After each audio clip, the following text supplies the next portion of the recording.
I should include this. You want me to include this? I mean,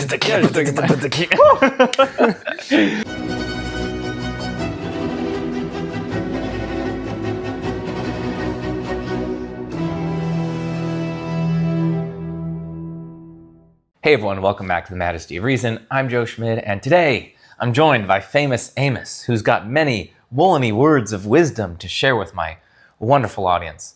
Schmid's kids. Schmid's kids, indeed. Schmid is the kid. Okay, so Amos, who are you? What do you do?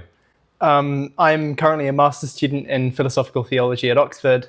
I have a blog. Oxford University, yes indeed. And where are we right now? Princeton University, yes indeed. Unfortunately, yeah. So, I have a blog that people should read. It's called Going AWOL on Substack. Linked in the description. There's also Baha'i, an independent investigation, which Boo. people No, can subscribe to.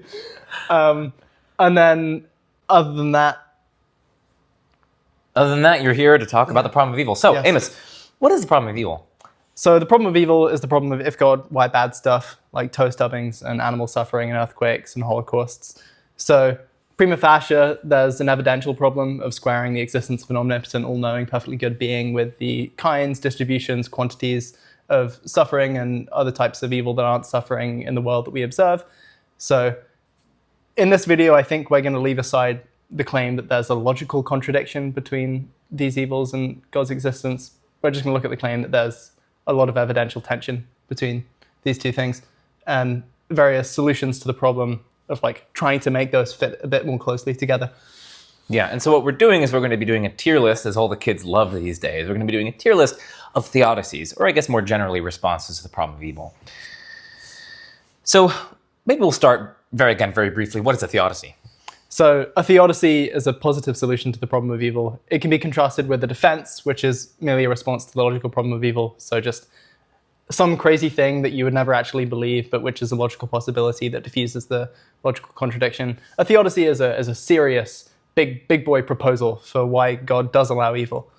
Yeah, or at least why maybe conditional on theism, it's not terribly unlikely or terribly unexpected that we'd see the kinds and distributions and amounts and intensities of the evil that we do in fact see. Yes. So maybe it's not even necessarily something that you're proffering as, oh, this is definitely the reason why God has for allowing evil. And I think that's serviceable. So yeah, and in the case of skeptical theism, which is maybe debatably a theodicy as opposed to a solution to the problem of evil, a positive reason isn't being given. That's the point of it. So we're just saying we shouldn't expect not to know, and that's why it's not a problem. Well, we will define skeptical theism later. Let's get into our first theodicy that we'll be ranking. It's the free will theodicy. So, famous Amos, what is the free will theodicy? The free will so we can talk about free will theodicies as a class of theodicies. So there are any theodicies which make free will essential part of their ideology.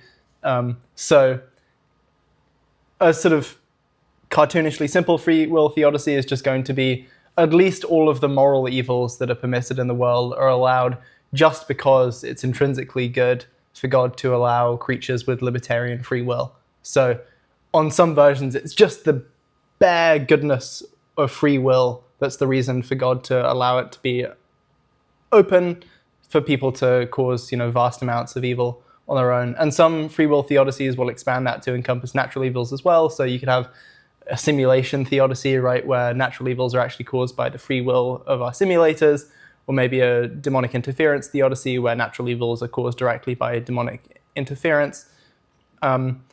And then a different type of free will theodicy is going to be one in which free will is sort of a logical component of the goods for which evil is being permitted, but it's not the good itself. So you might think, for example, it's important for people to be able to freely enter into relationships under different conditions, where the good is the relationship, but free will is a logically necessary component of it. Yeah, and there are other goods that people talk about accruing from or being enabled by free will, such as, basically making a big difference in the lives of others, making a difference to their welfare. And we'll talk about those perhaps later. So we'll table those for now. For now, we're just going to focus on free will as a kind of like intrinsic value, which is somehow sufficient to justify the evils that we see in the world. I mean, one objection that you've already alluded to is just like a scope objection. So like it seems like free will could only plausibly account for a very restricted domain of evils, namely ones that like cognitively sophisticated human beings inflict on other creatures, whether they be human or non-human. But there are lots of evils that aren't plausibly attributed to the agency of rational creatures, like earthquakes, tsunamis, hurricanes, predation, parasitism, lots of things.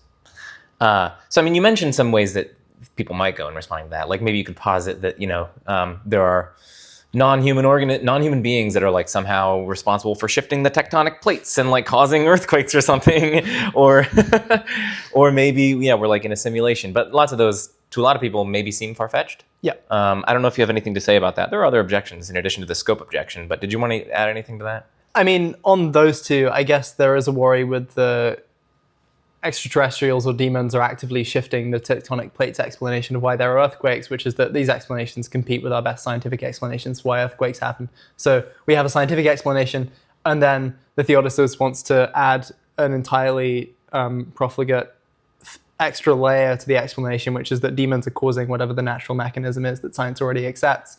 And then for Occam's razor reasons, the scientific explanation is just going to win out over the demonic or alien explanation if we think that they're actually jiggling the earthquakes. And then with the simulation hypothesis, I think it's a better view, partly because it's pretty well independently motivated. Like there are arguments for the simulation hypothesis that it's actually true.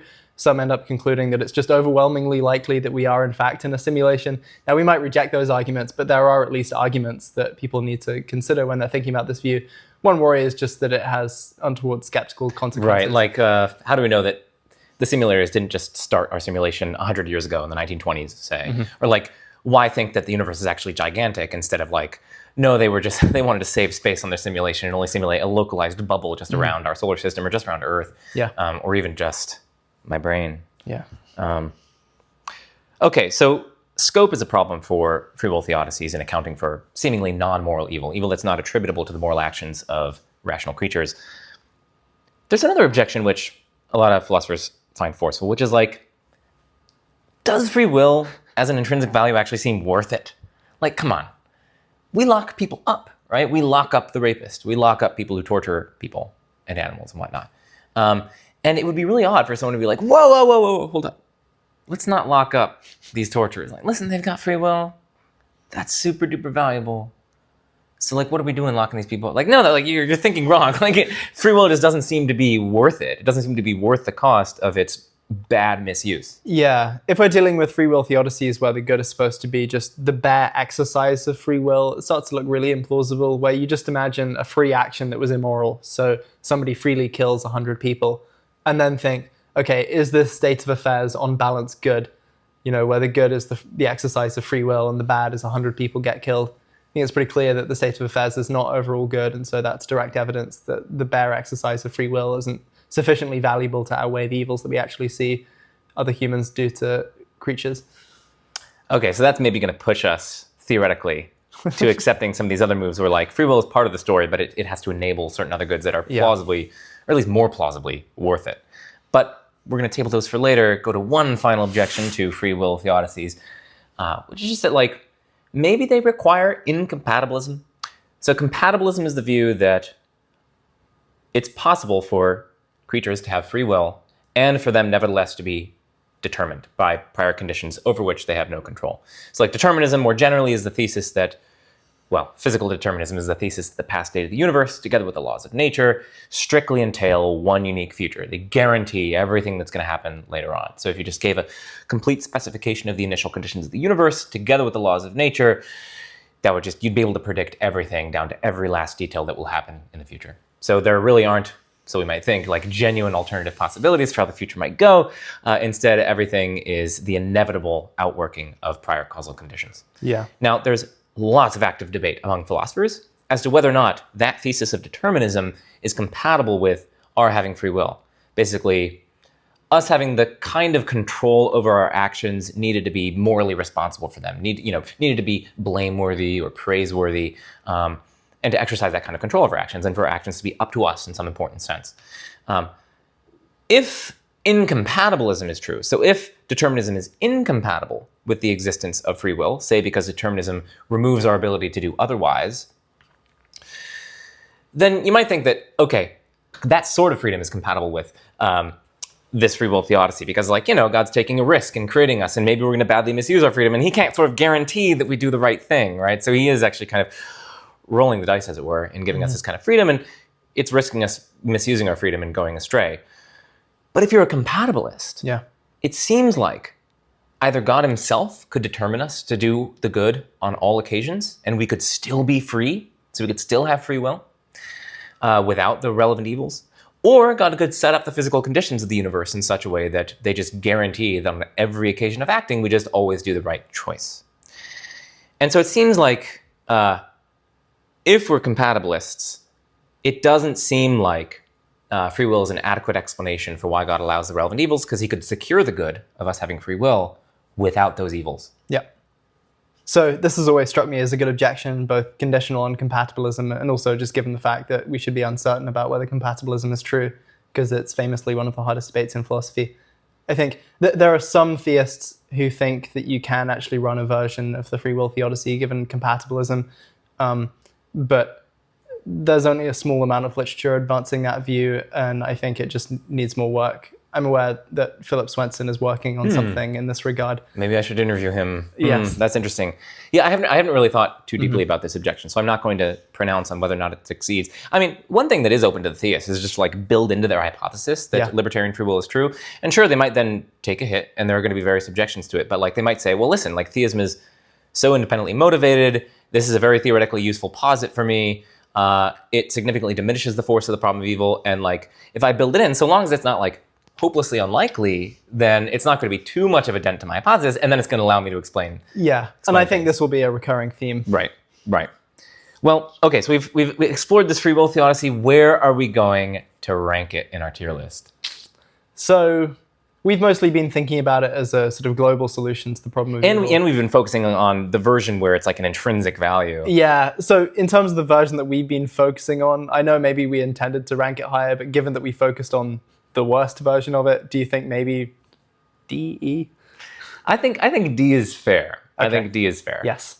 Okay, D it is. I mean, maybe I could get pushed into C if like you flesh out the libertarian freedom and like you have some story about why it actually is worth it.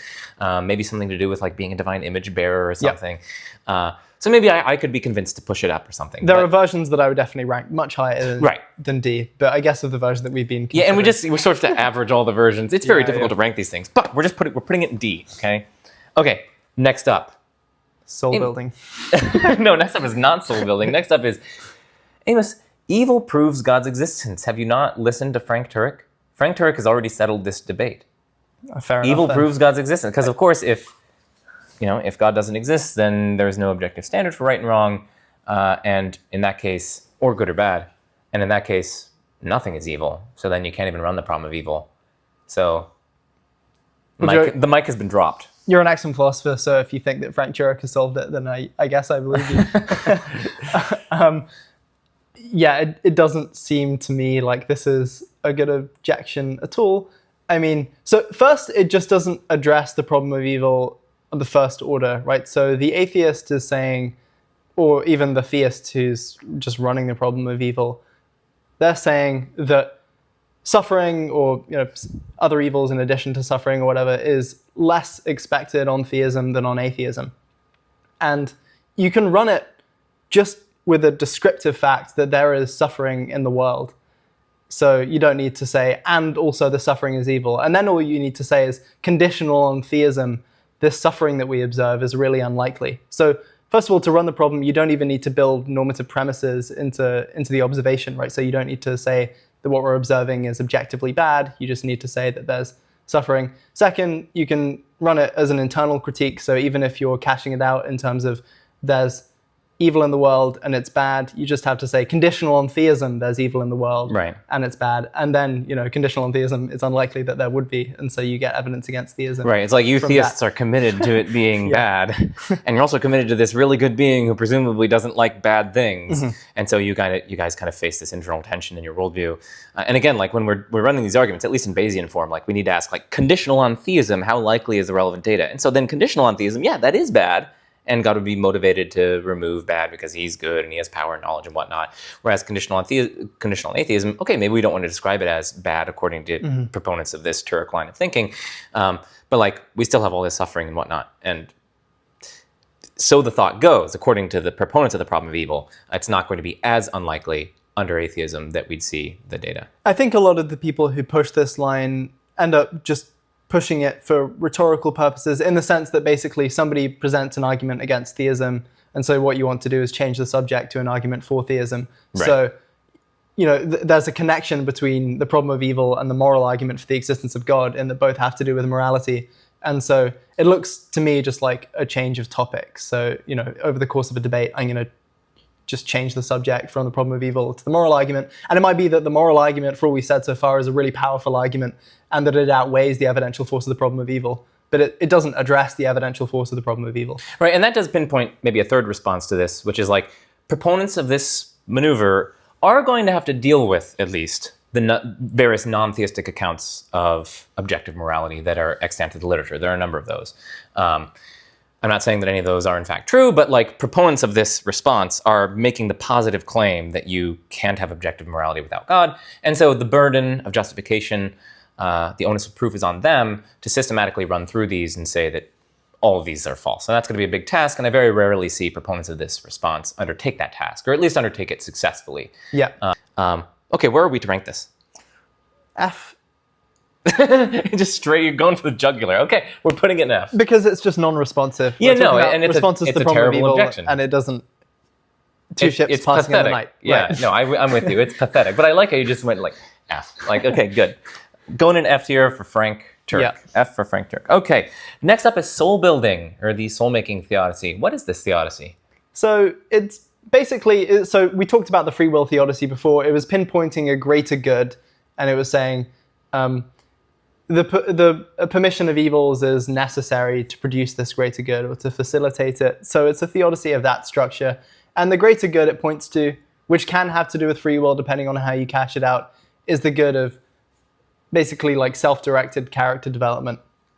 So, and actually other directed character, so me helping you to become a better person. But basically the good is becoming more virtuous over time, as opposed to just having all of your virtue baked in from the get-go.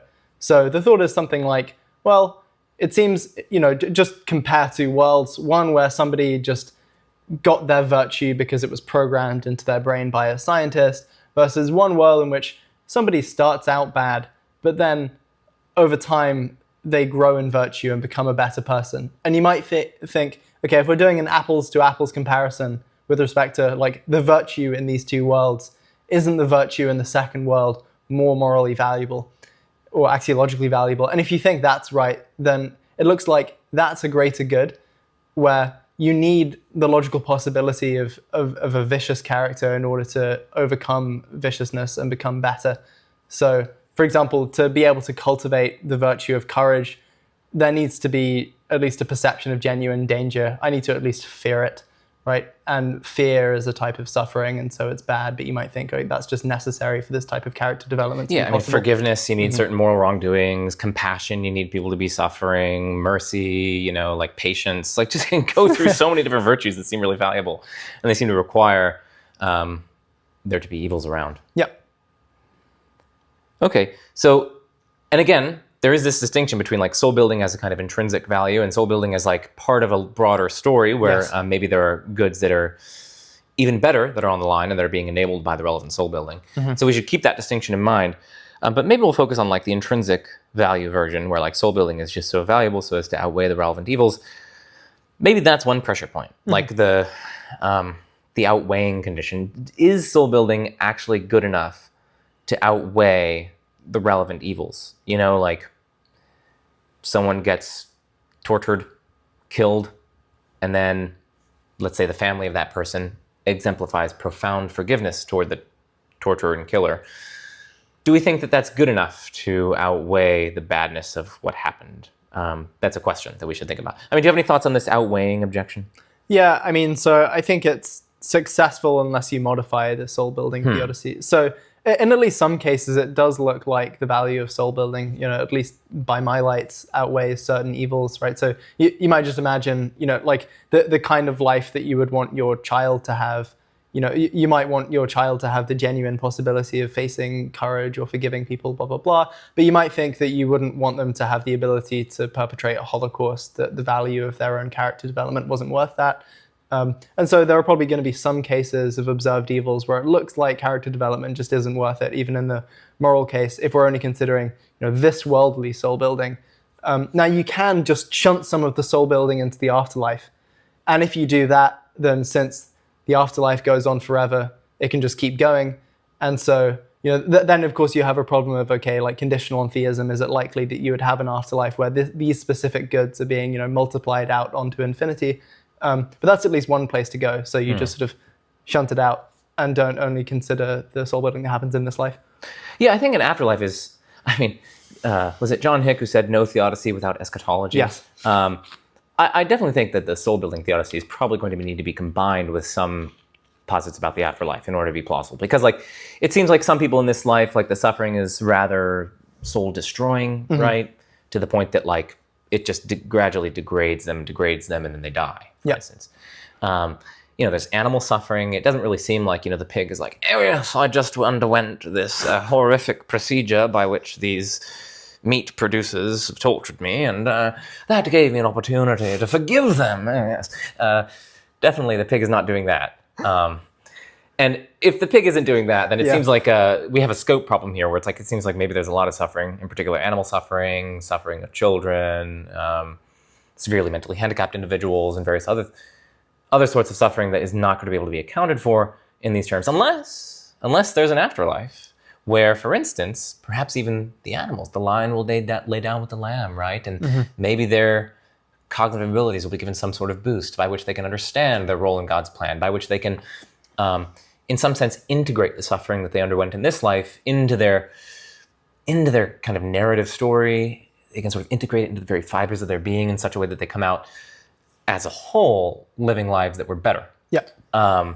And such that they wouldn't actually wish away the evil, looking at it retrospectively from the perspective of the afterlife. So yeah, what do you think about these moves by which we can combine soul building with an afterlife? I mean, do you have any comments about the probability of that conditional on theism? Because of course, this is an additional posit. Yeah. Right? Theists are incurring an additional posit by positing an afterlife. But I mean, that's not that big of a problem if the posit is not super duper unlikely conditional on theism. Yeah. So I think as far as animals in the afterlife goes, so one thing will be, okay, is it going to be metaphysically possible for God to cognitively enhance the animals while preserving their personal identity?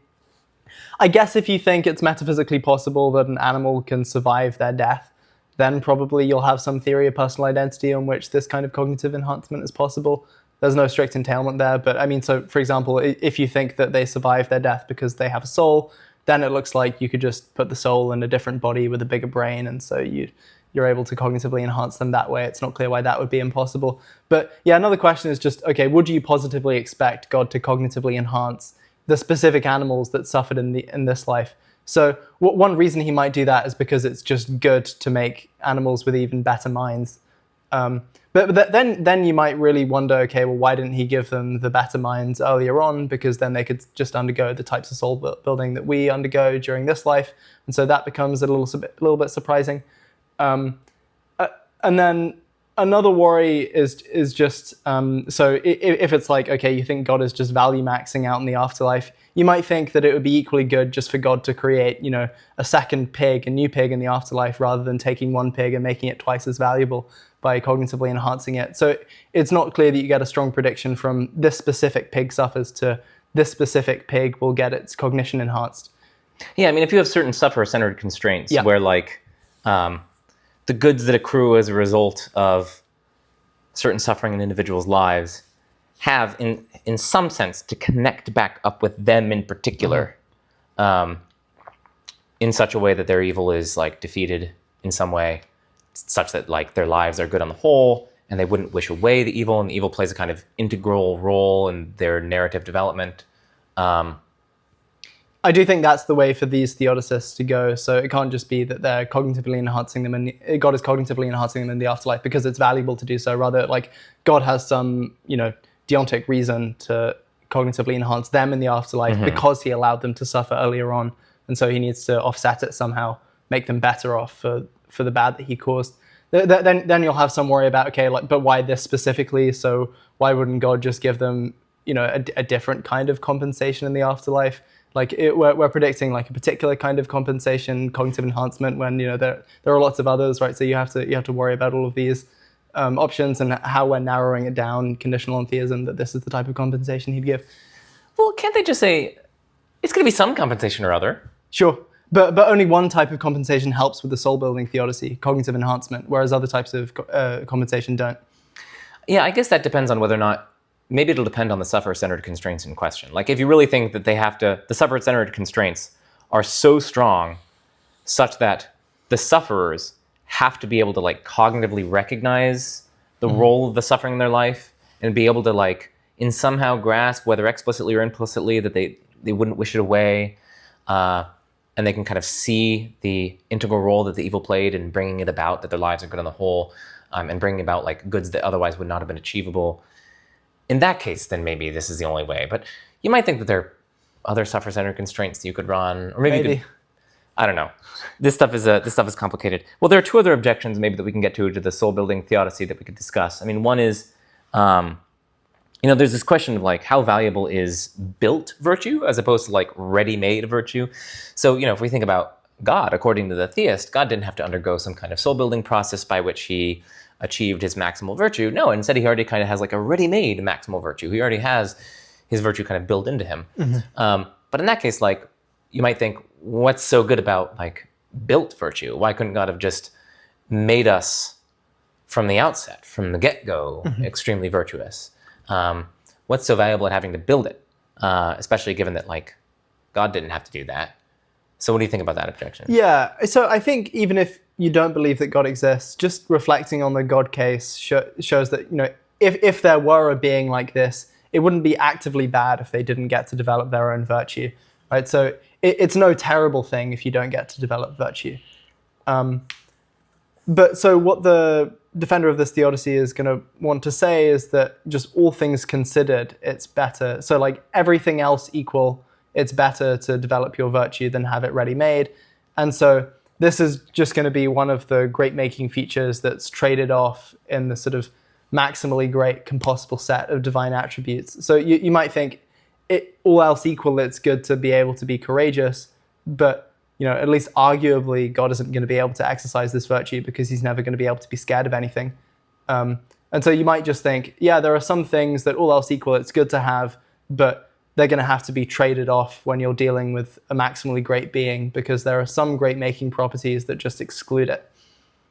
That's interesting. I think one way that I might try to respond to that objection is like, even if it's worse or somehow incommensurable to have the kind of built as opposed to ready-made virtue, at least the kind of virtue that God exhibits, maybe all you need to run the theodicy is like, listen, it's a different kind of good that makes the world better, that you just have built virtue. That's just a good thing. Right. And it's sufficiently good so as to counterbalance, and not just counterbalance, but outweigh the relevant evils that are concomitant therewith. Yeah. I mean, I guess... But you might think that if... Well, you might think like the world in which they are ready-made is like still nevertheless better than the combination of the world in which it's built and there's the evil. Like, right. You might think that. Yeah, you might. And so if they're genuinely incommensurate of values, then it looks like it's kind of just a coin flip between the two worlds, in which case, shouldn't the suffering be a tiebreaker? Well, that's an interesting question. I was thinking that it's...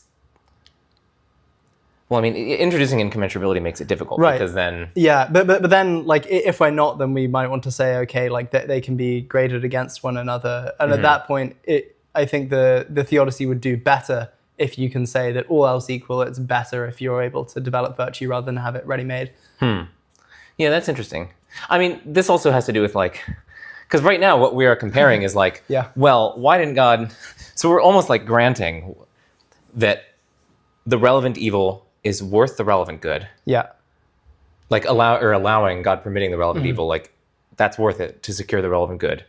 And in fact, like that particular good did actually require the evil in question. Yeah. And we might think like these further comparisons between like, well, God could have created a world which is like strictly speaking better because beings have ready-made virtue as opposed to built virtue. We might just think that's like just a problem of like suboptimality and not necessarily a problem of evil. And you might think that like a different response would just have to be given to the problem of suboptimality. I mean, you might just think like, well, yeah, I mean, God could have created, for any world that you pick, God could have created a better world. So, I mean, you're always going to be able to complain, which arguably like undercuts the complaint that like, oh, God could have created a better world.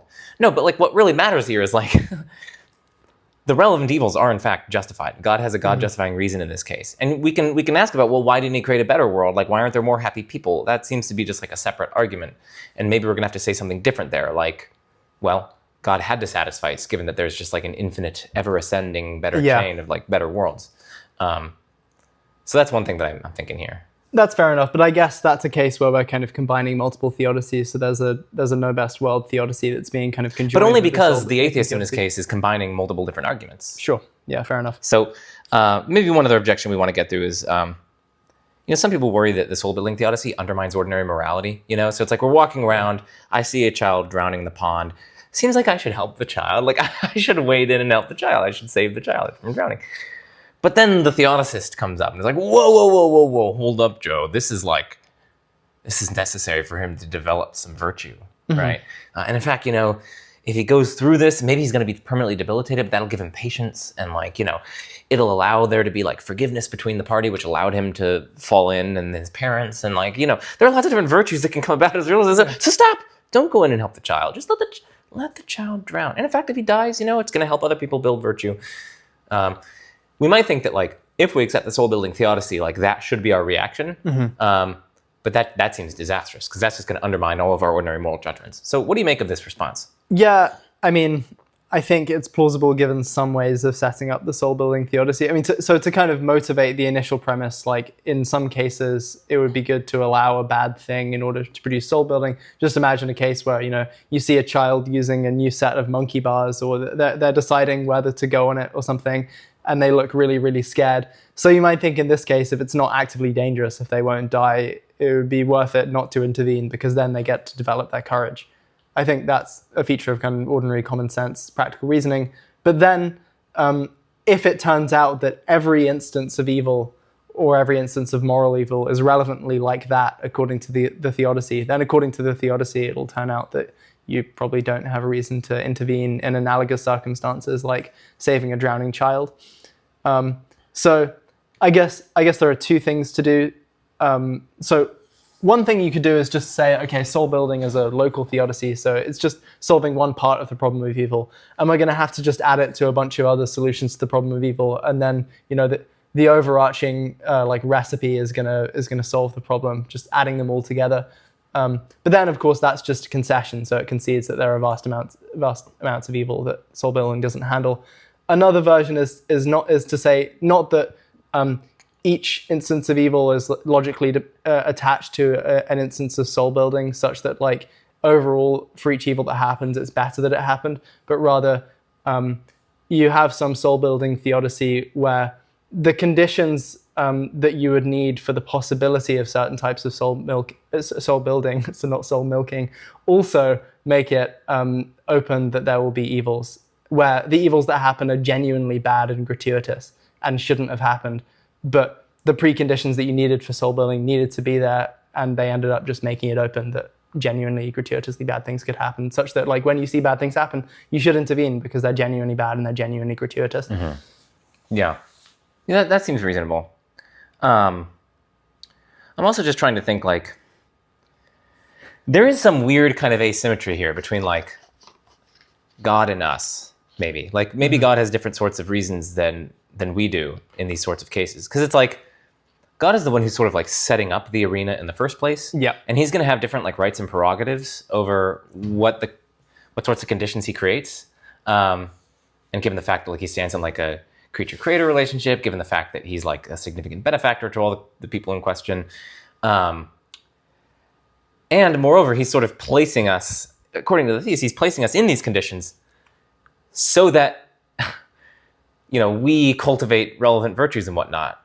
And so that like we help each other, and because that like will help cultivate our virtues and whatnot. So like, I don't know, there's something weird, there's something funky going on where it's like, you're in this theodicy, in this response to the theodicy, because it's like, it almost seems to be trying to infer from like, God has a reason for not intervening, namely to create a kind of world that enables soul building, trying to go from that to like, oh, then we therefore have a reason not to intervene. But you just might think that like, given our different situatedness, we actually are morally required to intervene. Maybe there's certain like deontic reasons for doing so that don't have to do with like consequentialist considerations.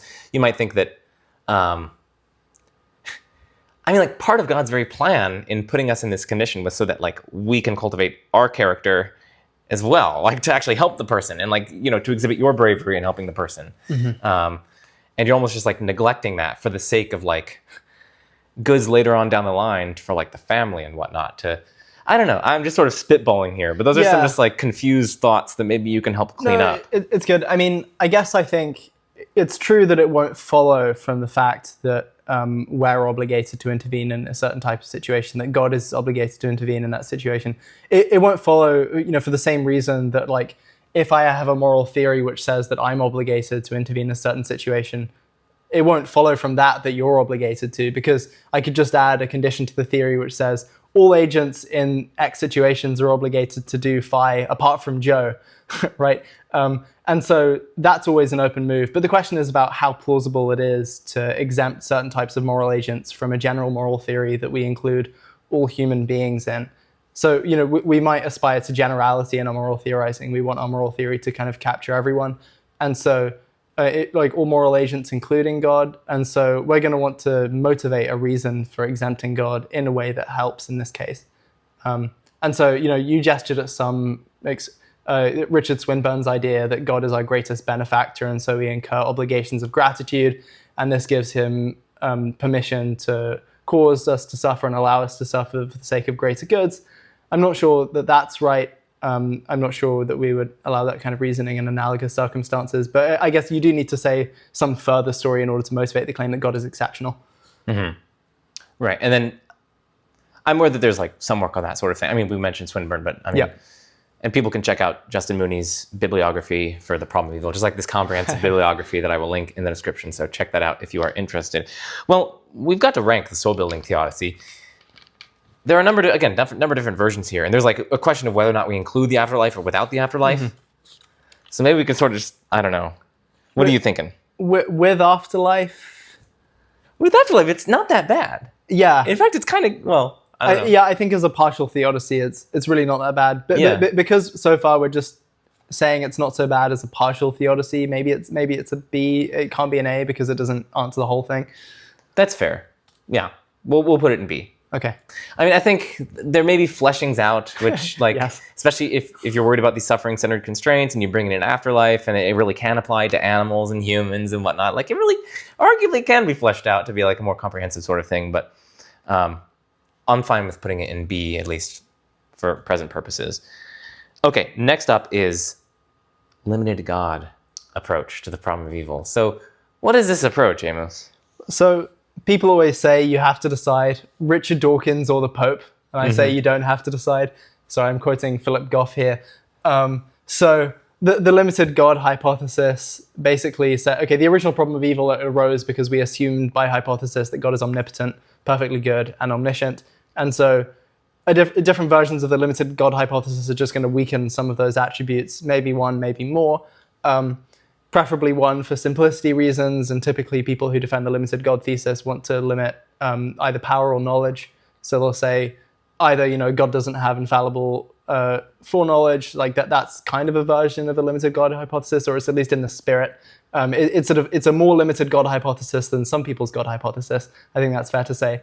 But the version we're going to consider, I guess, is the Philip Goff version, or something like it, where you constrain God's power. So perhaps he can do things like create initial singularities, but he can't do things like subsequently do miracles or fine-tune the psychophysical laws, or stop somebody from stubbing their toe. But well, apparently he can induce visionary experiences in the apostles. But it's sort of. but he can't he can't save the fawn that's burning the forest fire. Right. Okay. Yeah. Of course. Yeah, and he can't apparently make it feel less pain, even though he can induce a a hallucinatory experience. It's got too much fur. That's the sure. Okay, so Arnes, you can sort of see where our views about this. I should say I'm not quite sure whether Goff thinks it was a literal hallucination that got induced. I think he has a very complicated metaphysic of the resurrection I'm worried that we'll misrepresent him on that point. Right. God can do something, but it's not eliminate much or any evil. Okay. Yeah. Okay, so maybe two concerns that I'll bring up here. I mean, actually maybe three concerns. I mean, one is just a concern that lots of religious folk in the audience this may be going through their minds, which is just that this conflicts with my religious tradition, firstly. Secondly, is this God even worship worthy? And it seems like maybe a constraint on our philosophical theorizing that we want God to be worship worthy. Maybe I'll set those concerns aside and move on to the other two concerns that I wanted to bring up. One of which is that, I don't know, this hypothesis does suffer from seemingly a great deal of arbitrariness and kind of fine-tuning, and that's going to significantly affect its intrinsic probability. So its probability independently of taking evidence into account. But Dustin Crummett gives this analogy where it's consider the hypothesis that the fundamental laws of physics apply everywhere in the universe. Very simple hypothesis. It's got this uniformity to it. Very compactly statable in reasonably elegant, simple joint carving terms. And it seems like that hypothesis, even before looking at the evidence, is going to be way more probable than the hypothesis that, the fundamental laws of physics hold everywhere, except for some seemingly arbitrary patch where there's no deeper account that we can glean for why exactly the laws of physics would fail in that patch. And I don't know, the limited God hypothesis kind of strikes me as relevantly similar to that case. We, in terms of perfect being theism, God's got all perfections and they're maxed out basically. He has unlimited knowledge, unlimited power, unlimited goodness.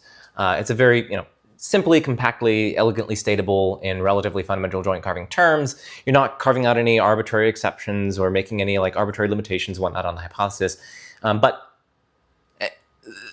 Goff's approach just does away with that. And we might think that that's a pretty significant cost if we think that, because actually, there are infinitely many ways when you look at the hypothesis that the fundamental laws of physics hold everywhere in the universe, as opposed to they hold everywhere but some tiny localized patch somewhere. There are infinitely many ways for that second hypothesis to be true. There are so many different localized patches, one right here, one right here, one right here, one right here, one right here, and they just vary by infinitesimal margins or whatever. But even still, we rightly regard the uniform, compactly statable, kind of universal generalization type hypothesis to be vastly more probable than even the disjunction of those hypotheses.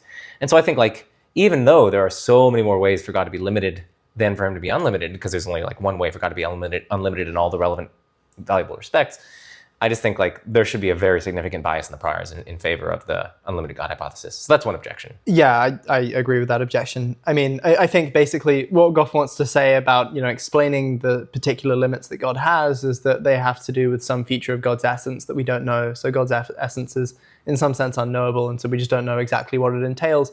But you can think of lots of God hypotheses where you say exactly the same thing, but where I think we would all just want to say that the prior probability of it is basically zero, right? So we might imagine a really, really predictive theistic hypothesis where God cares, specifically about, Joe having N leg hairs and wearing his shirt in exactly the way he is, and you just list all of the things we observe in the world and say this God specifically desires those things, and then you say, well, it's not clear exactly what God's essence entails because it's unknowable, and so why not just go for this hypothesis that predicts everything really, really well? Because it takes a really strong hit to the priors. You're not being agnostic about what God's essence is. You're making a number of very specific claims about what God's essence entails that aren't motivated by any simpler feature of the hypothesis. Mm-hmm. And so it's not clear to me that Goff's theory does better, or at least much better than that hypothesis. Right, and I mean, we could do this with other attributes, you know, like, oh, God knows everything except for the square root of like 748. Like, what? Oh, but there's some like underlying feature of the essence that we know not what, and like it entails that particular limitation. It's like, dude, okay, yeah, but there are lots of other hypotheses according to which the essence is slightly different, which leads to a different limitation, and like we certainly have no. Like what also matters is like the epistemic probability of this. Yeah. So even if there's like some sort of like deeper metaphysical account, We don't like, know it. So. Right, exactly. So it's like sort of probabilistically moot, you might think. So that's one response. I guess I'm really worried about another response, which is just like, the more you're inclined to natural theological arguments from the character of the world, like psychophysical harmony, like moral knowledge, like, you know, a priori knowledge, like, you know, contemporary miracle accounts, various other things like that. The more you're inclined to those sorts of arguments, the less inclined you should be to this approach. And basically, like, the better that this view predicts evil, the more hands-off you're going to have to put God, the more limitations that you're going to have to put on God, and the worse the view is going to be able to predict all the sorts of like best theistic arguments. I know the best like considerations that favor theism, I think. So like, you know, I know you've done stuff on psychophysical harmony. I've done some stuff on psychophysical harmony, but like, you know, consciousness is paired up with the physical world in strikingly fortuitous ways that we conceive, lots of conceivable ways that the relevant correlations might have failed to obtain. And like the actual correlations that we got seem to be suspiciously tuned to like enable significant forms of value, like relationships with one another, knowledge about the world, etc. But under this view, it seems like God's not going to be able to control the psychophysical laws. Because if he had control over the psychophysical laws, he could bring it about that there's less suffering, or he could like tune the conditions in which beings experience suffering, or whatever. Okay, so then we need some other explanation of psychophysical harmony. So we might just say like, oh, you know, like consciousness is fundamental and ubiquitous. Sorry, Goff, I'm doing this because I love you. Consciousness pervades reality. So you might say like, yeah, consciousness is fundamental, ubiquitous, and like nature in some sense is like rationally disposed. So it's like disposed to rationally respond to the character of its experience. And like, for whatever reason, the itty bitty micro experiences that like particles have, they have certain rational inclinations and they just rationally follow them. And then they can all somehow combine together in the right sorts of ways to engender this macro experience that's had by like organisms, which is also like strikingly fortunate and fortuitous and seems to enable lots of profound goods. So you might try to like give some kind of alternative explanation of psychophysical harmony while still saying, oh yeah, God doesn't have control over the psychophysical laws. But I don't know, that seems implausible to me for various reasons. I mean, for starters, we can conceive of the itty-bitty micro-experiences being the same way, but just giving rise to radically disharmonious macro-experiences. Moreover, the micro-experiences themselves seem to need to harmoniously link up with their behavior. I mean, they could have all just had like a contemptibly simple form of conscious awareness, you know, like they could have just had a felt presentation of a patch of fuchsia. Mm-hmm. Okay. And then like the rational way to respond to that is what? I don't know. There are like hordes of different conceivable psychophysical mappings, many of which seem like simpler than the actual ones that Philip Goff actually posits, and which don't engender pretty much anything of value. Yeah. And it just seems like his hypothesis is, well, I don't know. If he wants to actually predict psychophysical harmony particularly well, I think he's going to need to give God some significant degree of control over the psychophysical correlations, at least maybe at the micro level or something. Yeah, and then you just stack up nomological harmony, psychonomic harmony. Psychonomic harmony that I've done a video on the Analytic Christian, put that in the description. Modern miracles, whole bunch of other data. Right, so it's going to be I think very difficult to, and so you're going to have to say the same things that atheists say with respect to these data points. And that might be hard to do. And it might undermine your other grounds for accepting theism, Yeah. because he wants to go in for a fine-tuning argument. Mm-hmm. So I'm sorry, Philip, but I am not a fan of this Theodicy. So I'm inclined to rank it very low. I don't know about you. I love you, Philip, but I'm not sorry. I'm gonna D. I'm leaning towards D. Yeah. I mean, okay. Yeah, I think it should be at least one removed from the Frank Turek level. Yes. D or E? D? D, yeah. Okay, fine. D. At least one removed. So like at least one in between. That's kind of what I meant. Okay. So yeah, I'm fine with D. Okay, D tier it is. Next up is skeptical theism. What is skeptical theism? Don't know. So skeptical theism, I guess, comes in degrees that there's there's a very strong... So people might have heard in response to evil people saying stuff like, God works in mysterious ways.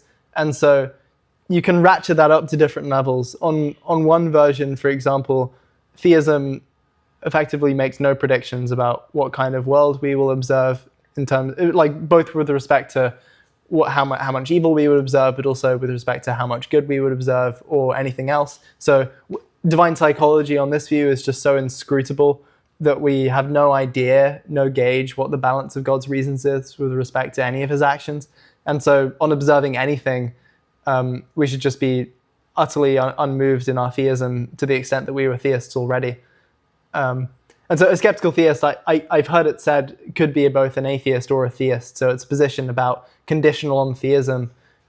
What should we expect of the world? And so the very strong forms are just going to say, well, theism just evidentially makes no predictions about our observations, given that we should be completely agnostic about the weight of God's reasons. Then there are going to be weaker forms which say, a sort of weak common sense version is basically, well, philosophy is really hard. You and I have both been wrong before. Lots of smart people disagree about how highly to rank the problem of evil on the tier list of arguments about the existence of God. There's all kind of stuff that an omniscient being could know that I wouldn't know, which is just to say there are a whole bunch of things that could be true that I don't know are true. And so generally, we shouldn't be super confident about arguments for evil or inferences from this specific evil appears pointless to this evil is pointless. And so I'm much more sympathetic to the weaker kind than I am to the stronger kind. I suspect one reason for that, which I share, is that the stronger kind seems to have absurd consequences. Mm-hmm. So for instance, the scientists are using these super cool new instruments that they invented that allow us to visually, I know this is kind of physically absurd, but just go with it. It allows us to visually look into the structure of atoms. And we're looking oh my gosh, every single proton, every single neutron, and every single electron has written on it the first 14 verses of the book of John in perfect Koine Greek, no less. That would just be staggering evidence for theism. Yeah. Or, we look at the initial conditions of the universe, and somehow in the atomic soup that's in the initial conditions, it spells out in every human language, made by God, with love, with a little heart. It's this is clearly powerful evidence for theism if we saw these observations. Yeah. But on the strong form of skeptical theism, it's not only... it's not only decisive evidence, not decisive evidence, but it's just no evidence at all. That's exactly where I'm going. Slightly raise the probability of theism. Which, come on, I know. And then there's the opposite world where it's so that's awesome theological evidence. There's also awesome atheological evidence that we could get. So basically, we look into the world as it were, we're kind of standing outside the world. Imagine that we're somehow extra worldly beings, but we're apprised of the facts of the world, and it's basically just an eternal past of infinitely many creatures experiencing the most barbaric, torturous agony, excruciating agony at every waking moment of their existence, with no goods accruing therefrom, both for eternity past and eternity future. So literally, no goods accrue from this world. Everything is just a complete torture world. Every waking moment for infinitely many beings throughout an infinite past and infinite future. I say... If we observed that would be at least some evidence against the hypothesis that was the product of a perfectly loving, all good, all powerful, all knowing being. I think that's my wild claim. It just seems manifestly obvious, but this strong version of skeptical theism can't deliver that, which just okay, well, then so much the worse for this strong version of skeptical theism. Just in epistemology, when you're considering different theories of knowledge, an important way to evaluate them is whether they're too skeptical. So you come up with a theory of, memory knowledge or whatever, and then a counterexample to that can be, well, that implies that you don't know this thing that you seemingly do know on the basis of memory. And just in general, an important way to evaluate epistemological theories is, well, it looks like this theory entails that we should just be skeptical about something that clearly we shouldn't be skeptical about. And so we get to Morian shift against the theory. And so, that's roughly what we're recommending doing here, which is just a completely ordinary practice in other areas of philosophy. So there's an epistemic thesis. It turned out to be way too strong because it entailed things that are obviously incorrect about what we know. So in actual and hypothetical cases, and so we just get to reject the theory. Right. No, that seems right. And I mean, not all positive, hashtag not all skeptical theists, not all strong skeptical theists, even of this strong kind that we've been articulating, go in for the hypothesis that, so I'm sort of shifting gears. Not all of them go in for the hypothesis that, the probability of any given piece of data conditional on theism is inscrutable. I know that that's not, our criticism there did not rely on assuming that skeptical theism is committed to as much. But some skeptical theists are committed to that much. And there's an additional problem that faces them, which is just that if the probability of any data conditional on theism is scrutable, then the probability of theism conditional on our total evidence is then inscrutable, as Nevin Kleimenhage has proven in one of his articles that I can link in the description. And it's basically just because, like, per Bayes' theorem, the problem of theism conditional on all of our evidence is a function of how probable that evidence is conditional on theism. So if the latter is inscrutable, then the former is also going to be inscrutable.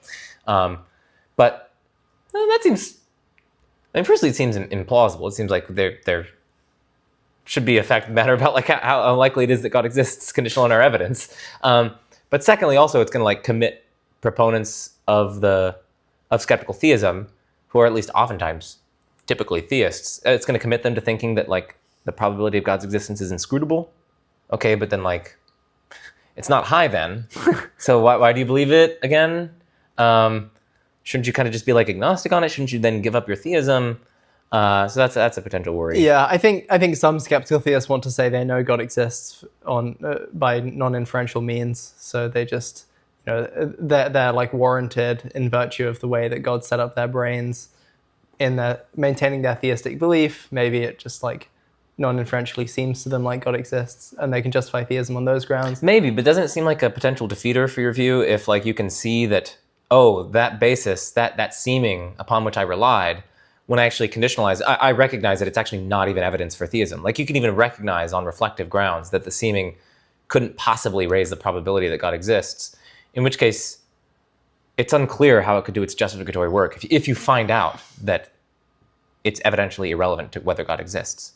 Yeah, I mean, I spoke to one skeptical theist who just wanted to go in for one of these, extremely rare and strong forms of externalism on which if a belief is warranted on these externalist grounds, then you just can't get a defeater for it. And so there are some externalists who think that. It's not a dominant strain of externalist thought. And all else being equal, maybe we wouldn't want a response to the problem of evil to commit us to such overwhelmingly controversial epistemological posits that almost no one holds. That seems like a good desideratum. Okay.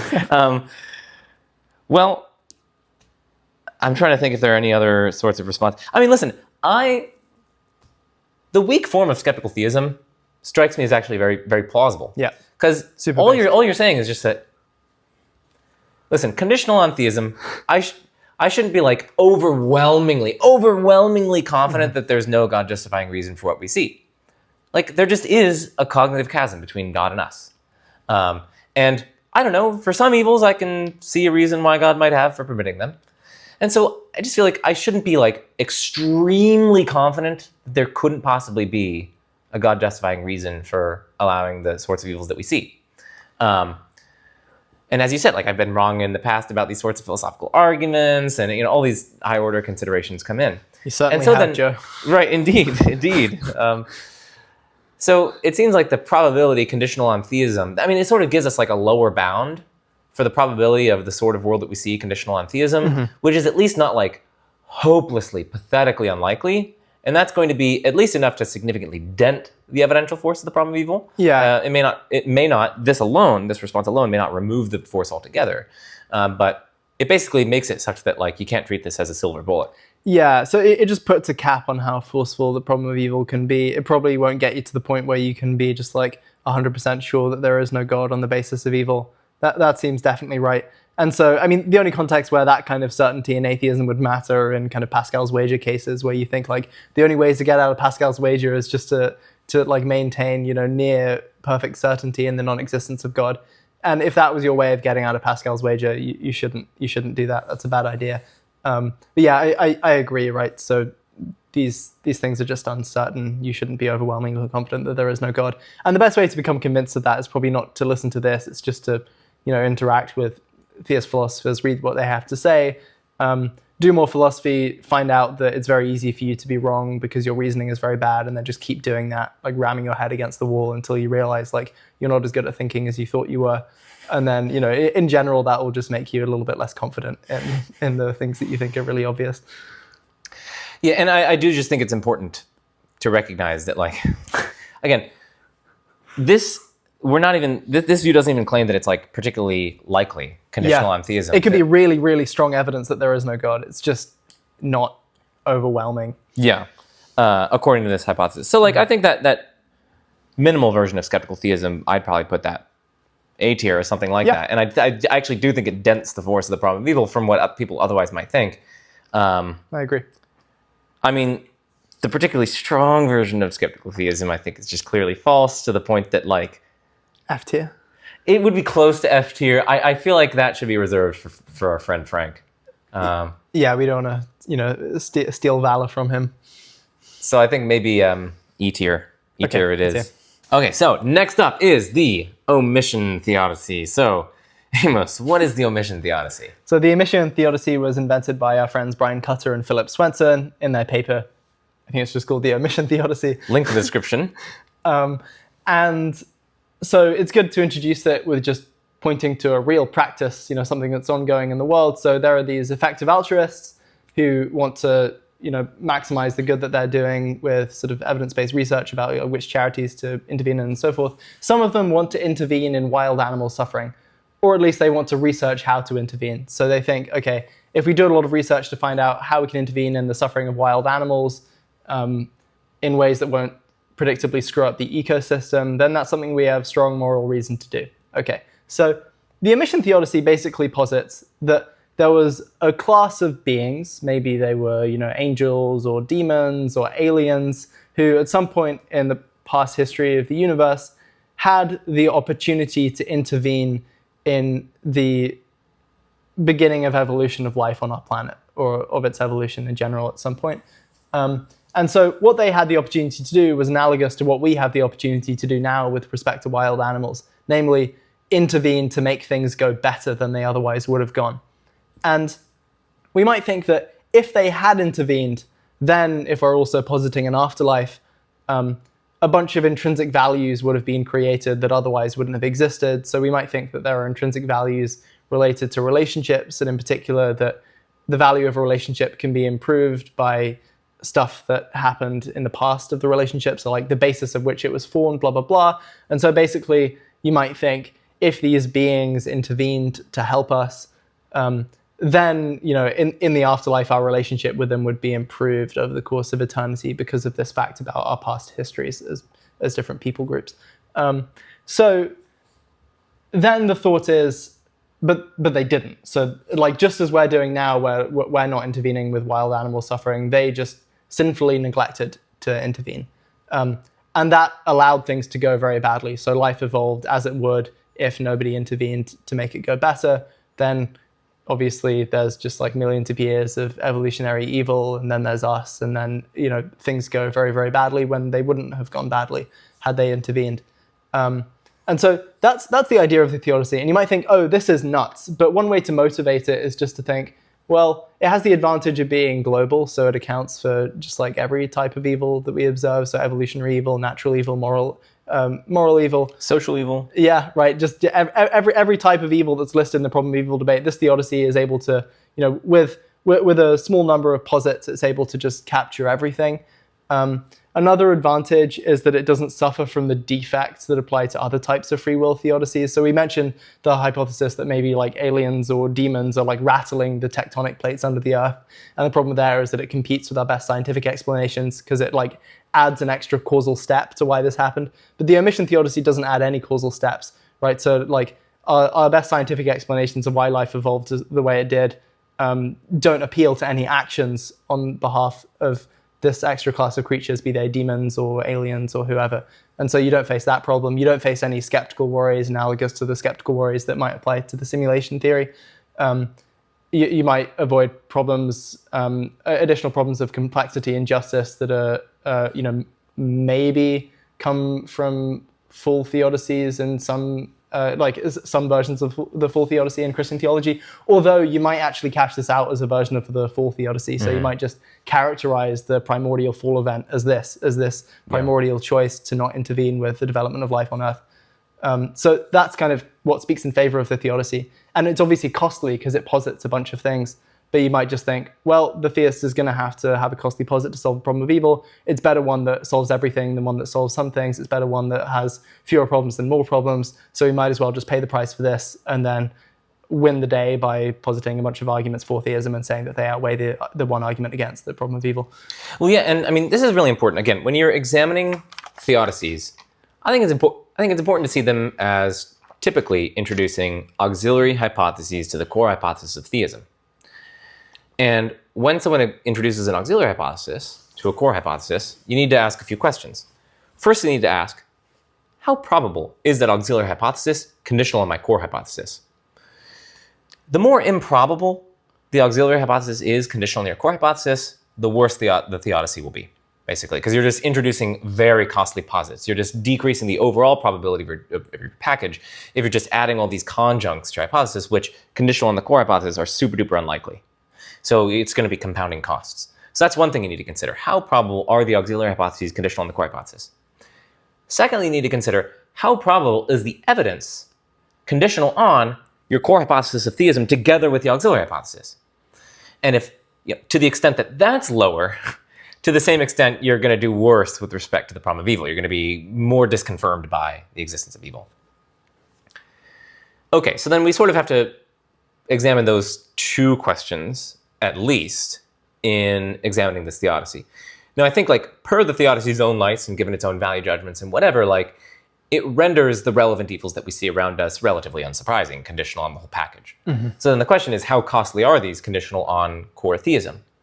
And it's going to be a boon to theists. It's going to be very good for theists if they can motivate the thought that, hey, at least conditional on theism, yeah, I am taking on new commitments. But those new commitments aren't super unlikely conditional on my core hypothesis. And so basically, there are auxiliary hypotheses which aren't very unlikely conditional on my core hypothesis, and which together with my core hypothesis render it relatively unsurprising that we see the evil, thereby significantly denting the evidential force that the evil otherwise might have had.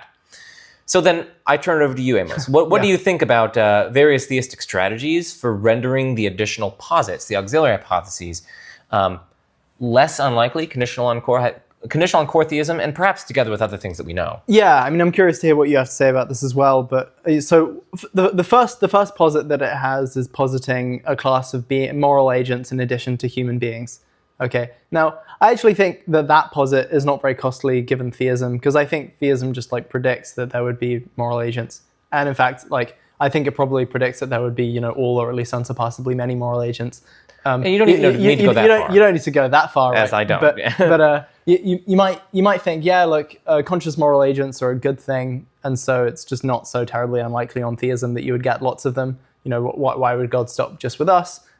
It might not be a problem if God stopped with us, but you might think, okay, there are a lot of us on Earth. The universe is very big. Maybe we live in a multiverse, right? So maybe there are just lots of other conscious moral agents. And maybe there are even disembodied intellects that are just far surpass our intellectual capacities. Yeah, and given theism, given that theism posits at least one disembodied intellect, we're probably already going to have to say, given theism, that that's probably possible for there to be, other disembodied intellects. So that might be really costly given naturalism, but given theism, that's not so costly. Right, and given theism, moreover, we're taking into account that God already created a significant panoply of conscious agents going up from less sophisticated forms all the way up to us. And then there's a huge gap between us and God. So it's we're already conditioning all these other things. God was already interested in some sense in beings like this. So it's not terribly unlikely, once you have that in the background, that, maybe God created beings that are even higher than us intellectually. Yeah. So that part doesn't seem so costly. Another part that you might think is more costly is the posit that a subset of the additional agents that God created at some point in the past had the causal ability to influence life on Earth, right? So that's just something that's being posited. Now, you might think that there are some ways to give some independent motivation for this hypothesis. So on the hypothesis that it's angels or demons, you can just, you can maybe weaken the cost of accepting this by just pointing to the ample testimonial evidence of the existence of angels and demons, right? So like many people claim to have interacted with them. Now, like we might think, okay, conditional on atheism, that like these people are just going to be mentally ill or lying or so forth. But you might think just, as you said to Matt Dillhunty, claims are evidence. And so we do have at least some evidence for demons. And then right, like pan-culturally for 2,000 years. Yes. And it's not just like, oh, in my hallucination, it's like claimed objective phenomena that are like multiply attested, etc. Yeah, so people claim that in addition to being possessed or abused by a demon, that the demon also caused like objects to fly across the room and cause people to levitate, right? So like you might have a very, very low credence in these testimonial claims, but like they have to do a little bit to just even slightly like motivate the claim that there's an additional class of beings beyond humans. Maybe we've misidentified them as demons. It probably doesn't matter because they just need to be conscious moral agents. Additionally, if we think that it's aliens who aren't demons, there are scientists who believe that we're not alone in the universe, and so we might think we need to give some credence to their views, and then that's just going to lower the cost a little bit. And obviously, how costly a posit this is obviously going to depend on like how much credence you give to the demonic and to aliens and so forth. But again, keep in mind, it's going to have to be conditional on theism. Mm-hmm. Because again, we're examining how probable the relevant distribution of evil is, or the relevant facts about evil are, conditional on the respective hypotheses. Definitely. So you're allowed to take into account the resources of the theistic hypothesis in generating the relevant predictions. And we've already given some reasons for thinking like, under theism, it's not going to be like hopelessly unlikely that God might create intellects greater than ours, and who might be able to influence us, given the flurry of goods that you mentioned, the goods that really could come about as a result of interactions between these kinds of beings. Like if some of them are given providence or care over other such beings, just as, according to at least certain traditional Christian theists, like we were given care over the rest of creation, say. Yeah, right. So it doesn't have to be actively likely. It just has to be not crazy in order to get a theodicy up and running where you absorb some cost, but it's not such a big cost that theism is dead in the water. Right. So we've given some reasons internal to the theistic hypothesis for at least thinking that these are like non-silly hypotheses, basically. Yeah. They're not like hopelessly unlikely, conditional on theism. And moreover, there is some testimonial evidence from scientists and their investigations and whatnot for making these additional posits as well. Yeah. And again, you don't have to think in order to run this sort of theodicy that those considerations are dispositive. Either the a priori considerations given the theistic hypothesis alone, or even that in conjunction with the relevant testimonial evidence or other sorts of evidence that we have a posteriori. Okay, so do you have anything else to say about like the theoretical costs of the omission theodicy? I mean, one more cost, and it'll depend on your own views as to how costly this is just like the independent plausibility of the claims about intrinsic values, right? So like you're going to have to posit some intrinsic value, which could then be kind of multiplied over the course of a long afterlife, that would turn on whether, creatures intervene to help other creatures or to like steer life aright or whatever. And so you might, independent of any theistic commitment, not be attracted to the claim that any of those kinds of things are intrinsically valuable or parts of intrinsic values. And so to the extent that that's a cost, you just add that to the list. I think a lot of those claims, though, are pretty plausible. Like, you saved my life. That's probably going to improve our relationship thereafter. Yeah, I mean, so one thing that's going to be maybe a little bit different with the omission theodicy and saving one's life is that if you think that that we didn't pre-exist our births or whatever, then it's going to be that like they created you but gave you a better life, or if you think that they'd caused evolution to go very differently, such that you were created from different genetic material, meaning it would have been like a different person than otherwise would have existed, then like what they've done is create a new person with a better life than somebody else that they could have created. And so you might think that there are going to be some worries there about like whether, retroactively you're going to have like a better relationship than you otherwise would have had, because you wouldn't have otherwise existed had they not. But you might, that's true. But then like, I exist because of you. Like that could even be like a very significant, meaningful interpersonal good. That could be part of it. But then that's not going to favor the omission action rather than the intervention action, because like assume just ex ante the same number of creatures are going to be produced in both cases. It's going to be true that there's just going to be like a class of beings who get to say, I exist because of you, to the alien, right? like I exist because of your choice, and I wouldn't have existed had you behaved differently. So like we're going to want to probably posit some intrinsic value that's like beyond that, and maybe that's going to come with some costs. That it might have been something you wouldn't have already accepted had you not gone in for this theodicy. Yeah, but like again, all it needs to be is like not terribly unlikely conditional on theism. I agree with that. I guess another potential response that one might make to this omission theodicy is like, one thing that you haven't emphasized too much is like the difference making aspect of this. Like, part of the story here, I take it, is that like one of the reasons why the relationship will be improved for all of eternity between either the angels/demons or the aliens and us is because they made a big difference in their in our lives, basically. Such that like our welfare is significantly better, or at least had the opportunity to be significantly better as a result of their actions. In such a way that like if they had omitted, then our lives would have gone way worse. Yes. But you might think that, well, hold on, we can kind of have all these goods accruing from this kind of difference-making responsibility if sort of God is the one who is the one choosing to secure the relevant goods for our life. Because like, had it not been for God's beneficence, we would have been way worse off. And maybe that could have improved our relationship with God for the rest of eternity. And so we might think, like God basically guaranteeing that everything goes all right, that we don't have hundreds of millions of years of animals ripping each other to shreds and preying upon one another and parasitizing one another. You might think we could get God securing that while also securing the relevant relationship goods that improve our relationship with God for the rest of eternity and accrue the same kind of infinite payoff. So basically the thought is the relevant good that you've identified in the theodicy, the relevant evil that it's supposed to be justifying is not needed for the obtaining of that good. Because you can get the good, namely improve relationships for all of eternity, resulting in an infinite payout, without that evil, just by God being the person who is responsible for all the goods in our life, and him not delegating that responsibility to other beings who could have screwed up so badly, and who did in fact screw up. Yeah, so I think I agree that you can get, difference-making relationship-based goods given just theism, and he creates us, and there are no intermediaries. But then the thought is, well, there are going to be a bunch of additional difference-making relationship goods that are foregone if God doesn't include the intermediaries in the story, right? So God could get a relationship-based good just by creating one person and then forming a relationship with that person. But you might think it would be even better if God created more people and, allowed them to have relationships with one another and then have relationships with him.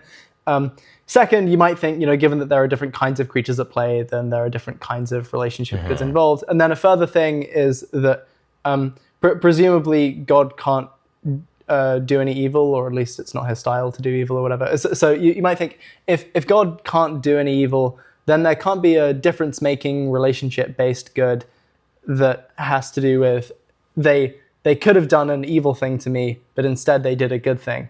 And so you can get that with free creatures who can sin, but you can't get that with God if you don't think that God can sin. And so that's a relevant difference where it's not just about the quantity of goods, it's about the kinds of goods. All right, well, it's time to rank this. Now, again, I think the ranking will vary by person, depending on how plausible you find the relevant auxiliary hypotheses conditional on theism.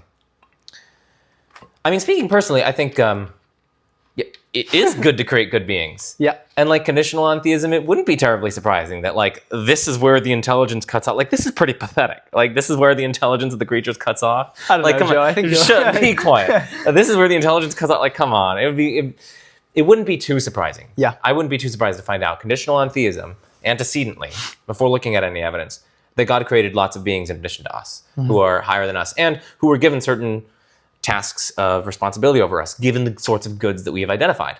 And I think it is plausible that there are such goods involving making a significant difference in each other's lives, that improving the relationships between those creatures for all of eternity, and that can accrue to a very significant good that outweighs the risks of finite harms and finite bads. Because, like, again, you can accrue those goods over an infinite afterlife. So should we say on a count of 3 what we're going to rank this to? Well, I'm trying to motivate where I'm thinking. So I think the value judgments are at least like reasonable. It's like I don't find them terribly silly. I think the a priori considerations for like why under theism it's not hopelessly unlikely that God would kind of institute a state of affairs whereby there are creatures who are bigger than us, bigger and better than us, and who have sort of responsibilities with respect to us.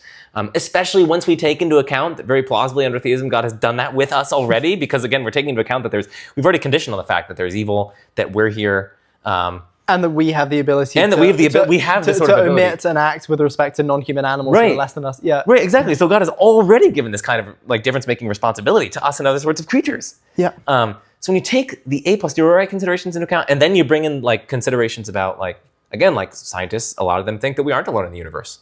A lot of them think that it's actually quite likely that there are aliens. And maybe these aliens have developed very sophisticated technologies, and they just freely omitted, because of their isolationist or they're selfish or whatever, they freely omitted to actually do good for the rest of the universe.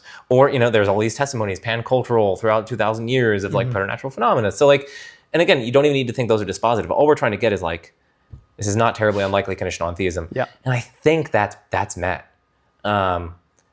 So, and because of that, I do think this significantly dents the force of the problem of evil. And because of that, I'm tempted to think that like, this is up there, dude. I agree.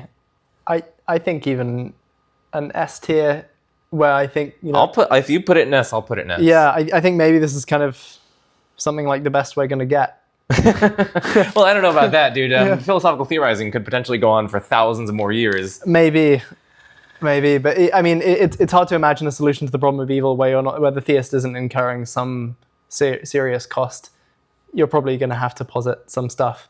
If you're going to maintain the theism predicts good things side of the scale, then you're just going to have to say, okay, like theism doesn't straightforwardly predict all these bad things, so we're going to have to accommodate. Yeah. And, right. And the point is like to make your accommodation the least costly one. The least costly, right? Mm-hmm. Yeah.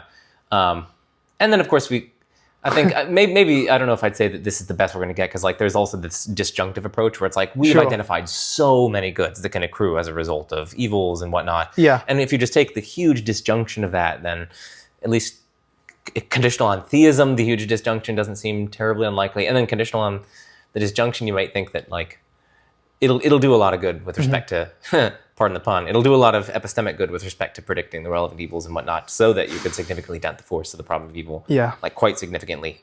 So that's like a separate approach, the disjunctive theodicy. Maybe that would be like my ultimate response. But in terms of first order theodicies. Sure. I used to really not like this, but I've just come around to it as like, this is just a good response. Base. Good. Yeah. Wonderful. Well, okay. Well, I'm fine. You said S tier. We'll put the Omission theodicy in S tier. Let's move on to one that is definitely not S tier. Neo-Cartesianism. So Neo-Cartesianism says that either animals don't feel pain, or if they don't feel morally relevant pain. Well, they don't feel morally relevant pain, so they're not like aware of their pain or something like that. But they're feeling it, but they can't think I thoughts like I'm feeling pain, but the fact that they feel pain is somehow not morally relevant. Yeah. Uh-huh. And like infants can totally. So does infant suffering not matter or something? No, because infants are made in the image of God. Okay. Yeah. Well, I think Neo-Cartesianism is probably F tier, just because it seems overwhelmingly unlikely that animals don't suffer in morally relevant ways. Yeah. And in fact, like it seems scientifically bankrupt, arguably, because we seem to have lots of reasons to think that they can. Before consulting the scientific evidence, like you just look at the philosophers and scientists who work on this full time and that don't have like strong theological motivation to accommodate the findings of the science and the philosophy to their theistic worldview. It's just like you won't really find many people saying stuff like this. Like you can cite Michael Murray's Nature Red in Tooth and Claw as an authority on this matter, but I just don't think that. I think that probably if you were just kind of thinking about like, what's probably true, you would almost certainly not arrive at this thesis about animal suffering. Yeah, and this view also just faces difficulties. Like, here's a datum. I can't go outside and light a cat on fire because I think it'd be fun, right? Mm-hmm. That seems really plausible. Like that, I can't do that. That'd be wrong. Okay, but why is that wrong? Well, it seems like the cat's suffering, and that kind of matters.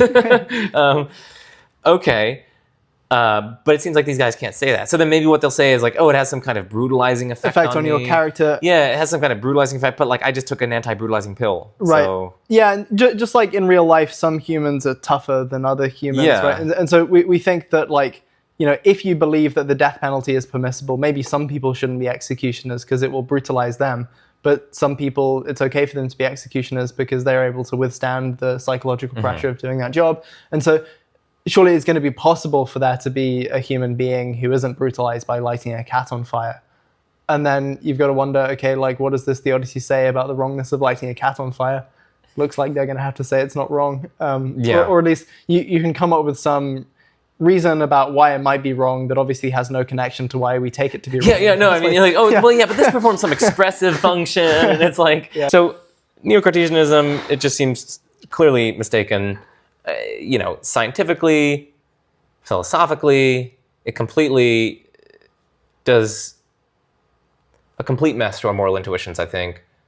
And for that reason, I think this is as bad as the evil proves God. I'm willing to put this F tier. Yeah, I mean, and once you're saying things like this, why don't you just start saying that the people in Auschwitz didn't suffer as soon as they started being tortured? Like, you may as well just start saying that, like, every time somebody is tortured, they get zombified, and then false pain memories are implanted in your brains. Like, if you're willing to get that skeptical in order to accommodate theism, then why not stop there?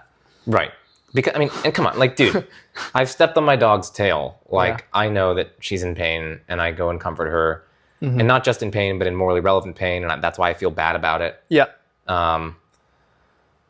Yeah. Anyway, F tier it is.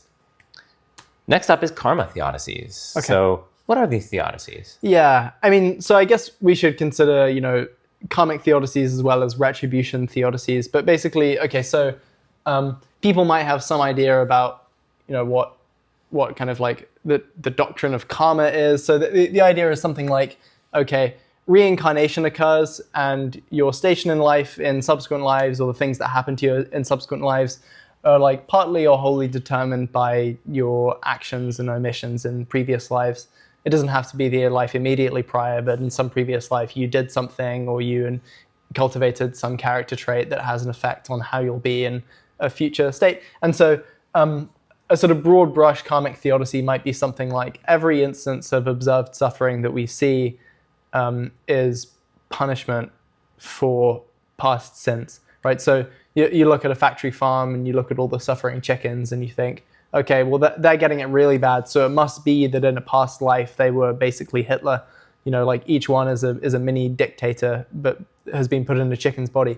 And if you actually thought that a particular chicken was the reincarnated soul of Hitler, you might be less inclined to care that it's being tortured in a factory farm. You might say, okay, well, like he's getting what he deserves.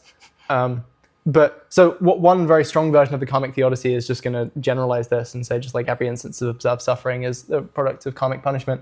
A more restricted version, again along the lines of punishment, will just be, okay, well, like some of the suffering we see is a result of karmic punishment. You could have a punishment theodicy that doesn't appeal to past life sins, so you could say at least some of the suffering we observe in this life is the product of sins that we've committed in this life.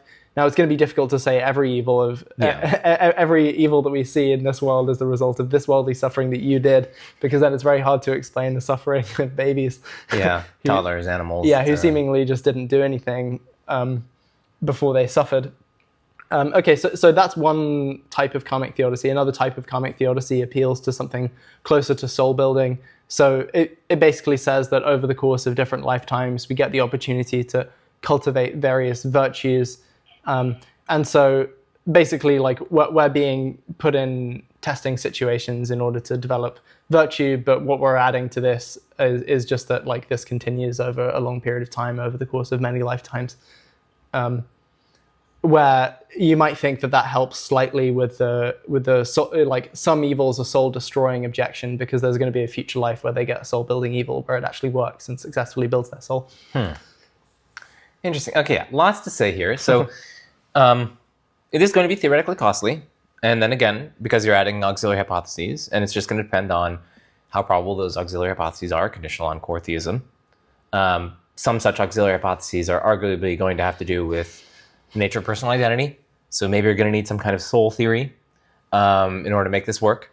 it'll be at least a lot harder to see how you could get personal identity being preserved through different lives if we are just numerically identical to organisms or brains or something like that.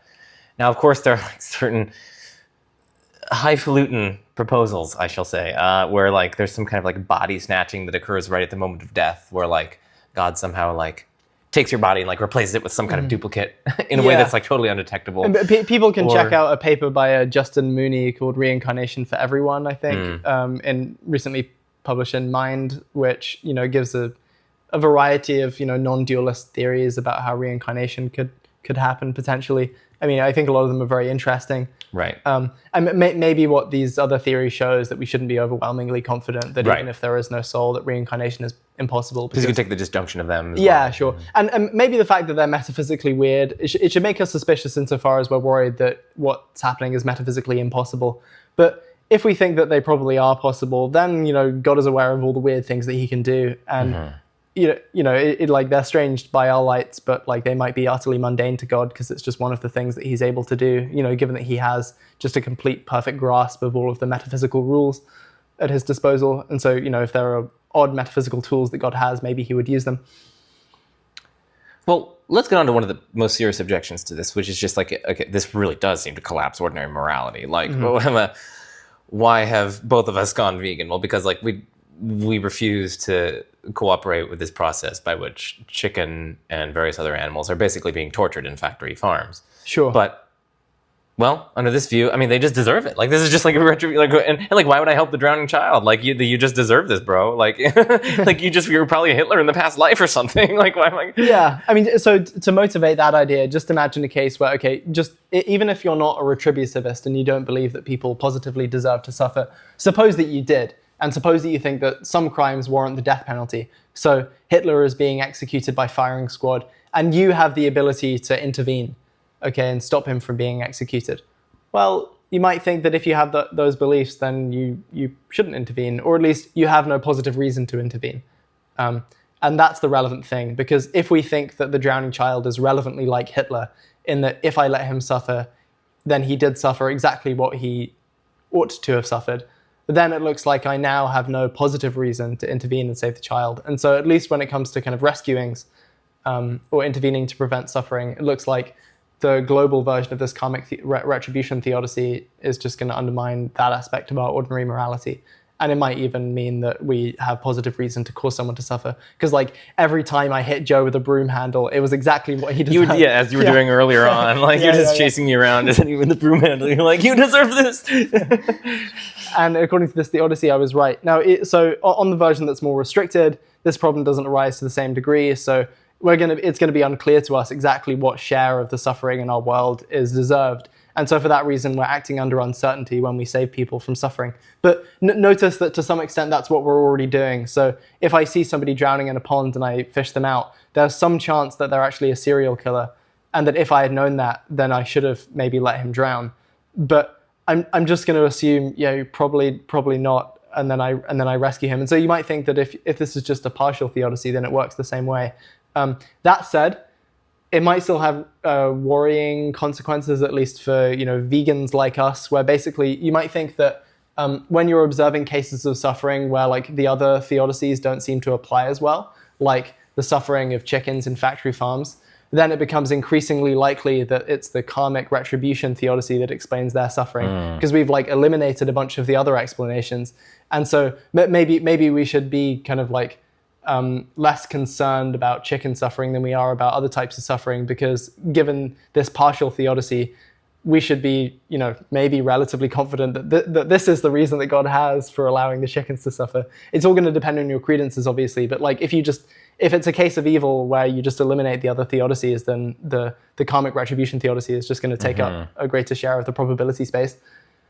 Well, I mean, it's partly for these sorts of reasons that I very much do not like this theodicy. I also think just independently, we don't need to get into this, but I think independently there's very strong evidence by my lights against reincarnation and various other considerations and hypotheses that this theodicy relies on. So I'm inclined actually to rate it relatively lowly. I don't know about you. Yeah, me too. I mean, I think I have like some sympathy with the idea that there's some reincarnation in the world, but like not for reasons of solving the problem of evil. I don't think it's going to help. Yeah, So, and I mean, yeah. I think there are lots of independent reasons against that. So I mean, I'd be inclined to put it quite low. I mean, maybe C at the highest, but like I'm actually inclined to do D. Yeah. Okay. Sure. Okay, so we'll put it in D. 2 more theodicies to go. What's up next?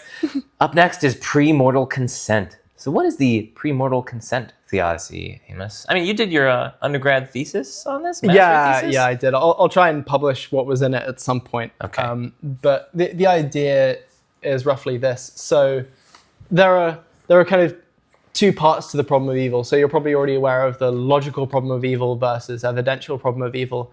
But there's a further distinction between the deontological problem of evil and the axiological problem of evil, where the axiological problem of evil is what we've been discussing mostly so far, which is basically, if God, why so much bad stuff? And then the deontological problem of evil is the problem of, okay, even if we have some explanation of how there are like greater goods attached to God's permission of all of the bad stuff, even so, there's a puzzle about like how it's permissible for him to like allow or cause the bad stuff in order to produce the good stuff or make possible the good stuff. So if we're non-consequentialists, we might think there are lots of cases in which moral agents aren't allowed to cause or allow bad stuff in order to produce more good stuff, right? So like we might think, for example, that it's going to be wrong for me to like kill someone, redistribute their organs, and save 5 people. Yeah, that is wrong. Yeah, agree. That's right? very wrong. Yeah. So just prima facie, there's a deontological problem that applies to God, which is basically just like, even given a solution to the axiological problem of evil, what explains his permission? How is he not using us as a means to an end? How is he not violating our rights in the process? Stuff like that. And so the premortal consent theodicy is just a theodicy that's supposed to target the deontological problem of evil. So we can just assume in the background the axiological problem of evil has been solved, and now we're wondering, okay, deontological problem of evil, is this a problem? One way to get rid of a deontological constraint, like a right, is just to consent, right? So like I have a right in general not to be punched by people, but if I consent to be punched in a boxing ring, then it becomes permissible for people to punch me. And so the thought here is something like, we posit that everyone who is a deontic moral patient, someone that has rights, pre-existed their births. And in a pre-existent state, they consented to God's role in the evils that they were going to suffer. Where we might think like God told them what evils he was going to make them suffer, or at least he like told them the kinds of evils that they could be allowed to suffer, and then they consented to the entire set. And in particular, they consented to God's role in the set, right? So they consented to God's involvement, not other people's involvement. So like, if you punch me, I consented to God not intervening in that, but I didn't consent to you punching me. And so that's why it still violates my rights if you hit me. And so that's basically the idea behind the premortal consent theodicy. So, like Mormons basically already believe this. It's going to be something that you can shoehorn into Hinduism, plus karma, because given that like pre-existence is already part of the paradigm on that view, there are theologians within Christianity, within Islam, within Judaism who have held to some form of pre-existence, although it's never been a dominant strain of any of those religions. So we might just think, okay, like premortal consent does away with the deontological problem of evil at some cost, and then we have a question about how costly it is. Yeah, I mean, so of course, as always, this is a recurring theme. We do have to take into account that there are going to be theoretical costs because there are going to be auxiliary hypotheses that we're adding to our core hypothesis of theism. And the question is, how likely are those conditional on theism? And given other considerations and arguments and whatnot. Yeah. This is going to... maybe you actually don't need soul theory precisely because maybe you don't need soul theory for reincarnation. Yeah, exactly. Okay. Yeah. So just like any theory of personal identity that allowed reincarnation to be metaphysically possible, for past lives to be metaphysically possible. But there are certain theories of personal identity that will take up some of the a priori probability space, which will disallow this. So it's going to be some sort of cost, which is worth noting at least. But again, we should make the points where it doesn't all that it needs to be is not like hopelessly unlikely and then help predict the data. I guess 2 problems that we might want to cover. One is like, Amos, consent needs to be informed, right? It needs to be properly informed consent. Mm-hmm. And we might think that in this like a pre-mortem state, right, the whole point is for this theodicy to explain why God allows people to suffer evil. So like they haven't presumably suffered any evil at this point. But then, like, how do they know what evil is like? How do they even know what they're consenting to? Yeah. It seems like their consent isn't even informed consent. And so it seems to just undermine the whole enterprise. Yeah, right. So it's a really good point. So yeah, we might think that, like, if you have absolutely no idea what it is to be tortured, you don't even have the relevant concept, then it doesn't make sense to say that you can consent validly to be tortured, because being informed is part of what it is for consent to be valid. It's like, here, consent for me to allow you to undergo blah. Yeah. It's like, yeah. yeah. Now, I mean, maybe what I could do is just consent to you allowing you to do anything, right? So like you tell me I'm going to do blah, and then I consent to it. And that's just that, given that I don't know what blah means, it's just consent to anything. And it's maybe like a little less clear that I couldn't consent under those circumstances. But I want to give you a case and see what you think about it, right? So just imagine that, as a matter of fact, I've never felt pain. And I see people kind of like wincing when they're poked with needles. And I'm like, I wonder what that's like. I sort of want to know what it's like for them. Maybe so I can like empathize with them better, be a better person. And so what I do is I say, look, I consent to you poking me very, very lightly with a pin, just so I can gain the concept of pain in the first place. And then I can go on to like extrapolate, what would it be like to feel more of this? So seems to me that like there's no right that you would violate if I said, please just poke me with a pin. But notice, like, to consent to that, it doesn't look like I have to know what pain is, because that's what I'm trying to find out. Okay, and so to make it valid in the premortal state, to the extent that we need people to have felt at least some pain, to like have gained. So God's basically pricking people. Yeah. So we might think like God puts people in situations where they're liable, or at least like some of them are liable to basically like ask God, hey, can you poke me with a pin, or something like that. Do something to me that gives me like the first inkling of what pain is like.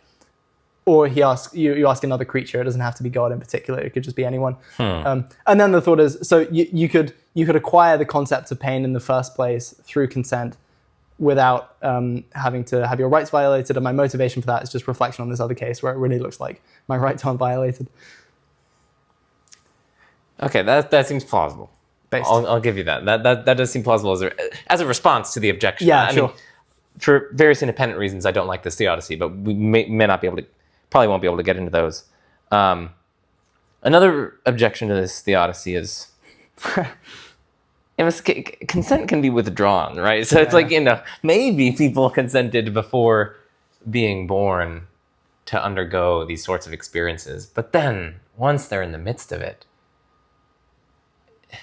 it seems like maybe some people have in fact, or at the very least people could, withdraw their consent, like when you're being dismembered by the lion or something like that. It's like, okay, I no longer consent to this. But even if you said that, I don't think anyone would expect you to be like somehow supernaturally rescued. And in fact, presumably people have at least like expressed something relevantly analogous to that. Yeah, that and like when they pray to God, please stop my suffering, and then it doesn't stop. Right.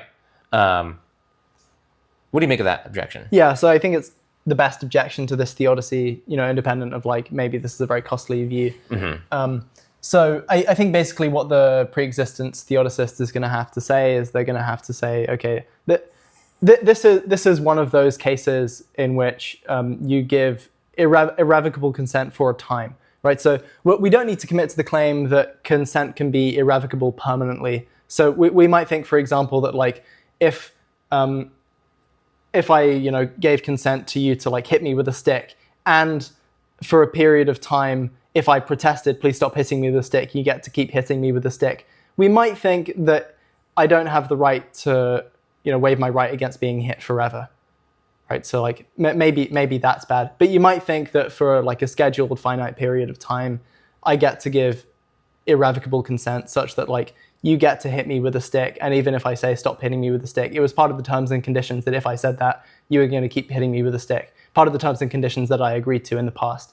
And so you might think, okay, suppose I tell you, look, I really want to go on this roller coaster, but I know I'm going to change my mind when I get on it. And so what I want you to do is when I start screaming, I don't want you to press stop.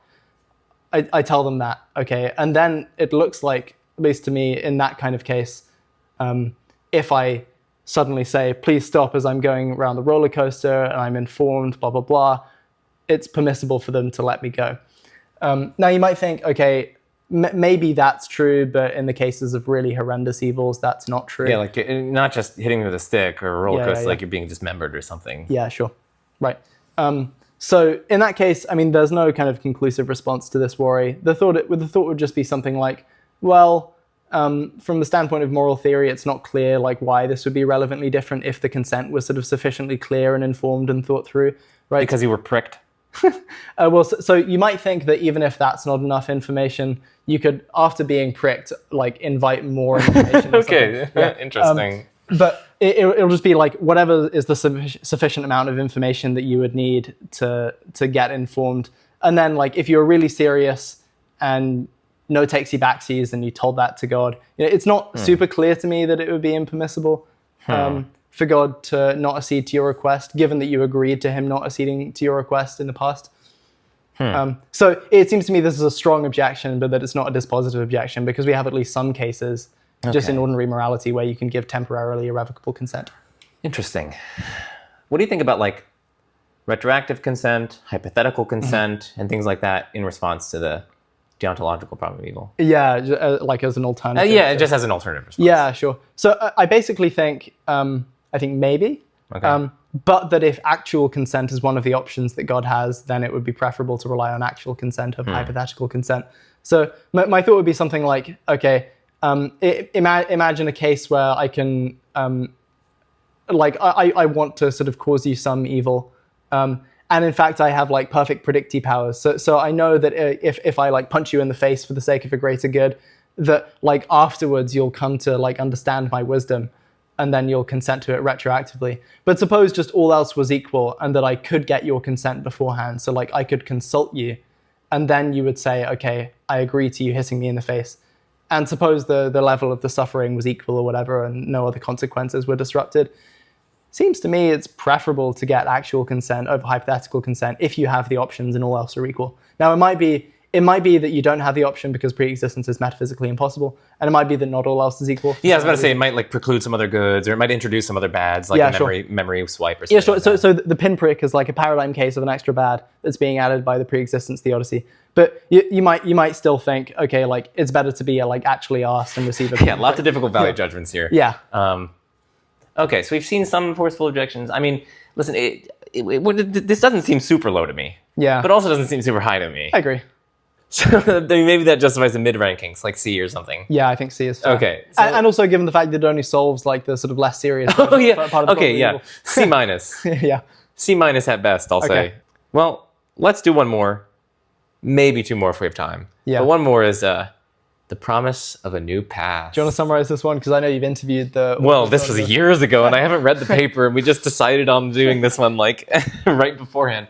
Okay, so there's this really fun and interesting paper. I think it's in Philosopher's Imprint by Tyron Goldschmidt and Sam Liebens, both excellent philosophers, both of whom have been on my channel. Amazing guys. Shout out to them. And I take it the thought is that there's a distinction between our ordinary timeline, in which Abraham Lincoln was president, Donald Trump is currently president, in the future there will be outposts on Mars, the Big Bang happened, hundreds of millions of years of animal suffering and whatnot. That's our like ordinary humdrum timeline. But this timeline is sort of like embedded within an overarching higher order hyper timeline. Okay, so our timeline is like, it's some dimension along which things change, right? Like you and I, we change, we grow and whatnot, and time sort of measures our change.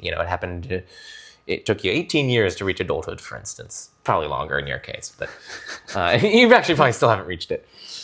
Hypertime is a dimension along which timelines themselves change and in which time could change. Okay, and hypertime has its own tenses. So there's like a hyper present, there's a hyper past. So like what hyper was the case. And in the hyper past, maybe our timeline itself was different.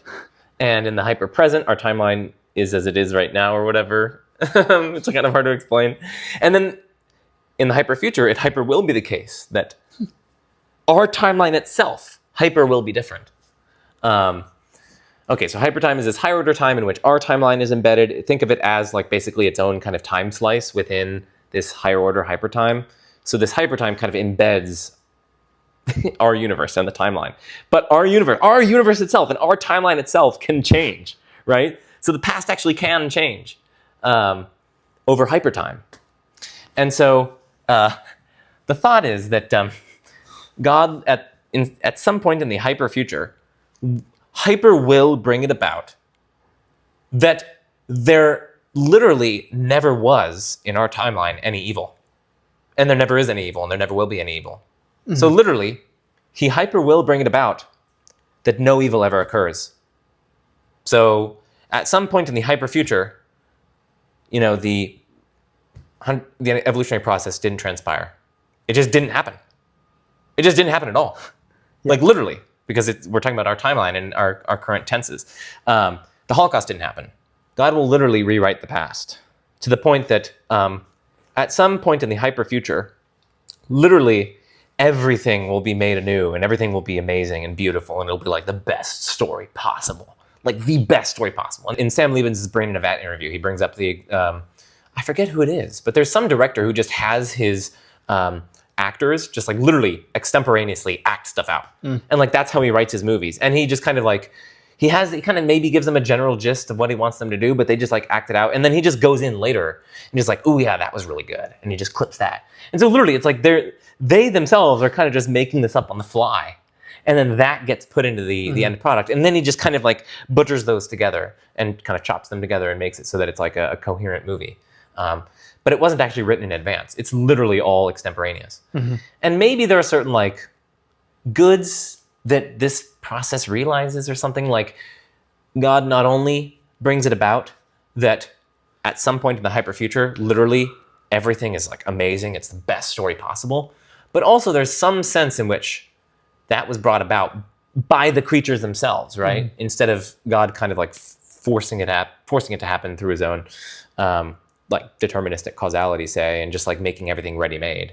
So maybe there's something valuable about a built best story instead of one which is just like ready-made the best story.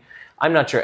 I'm so sorry, Tyron and Sam. It's been so long since I read your paper, and like I'm trying to give the general gist. But the general gist is like there hyper will come a point at which no evil ever occurs, and no evil did occur.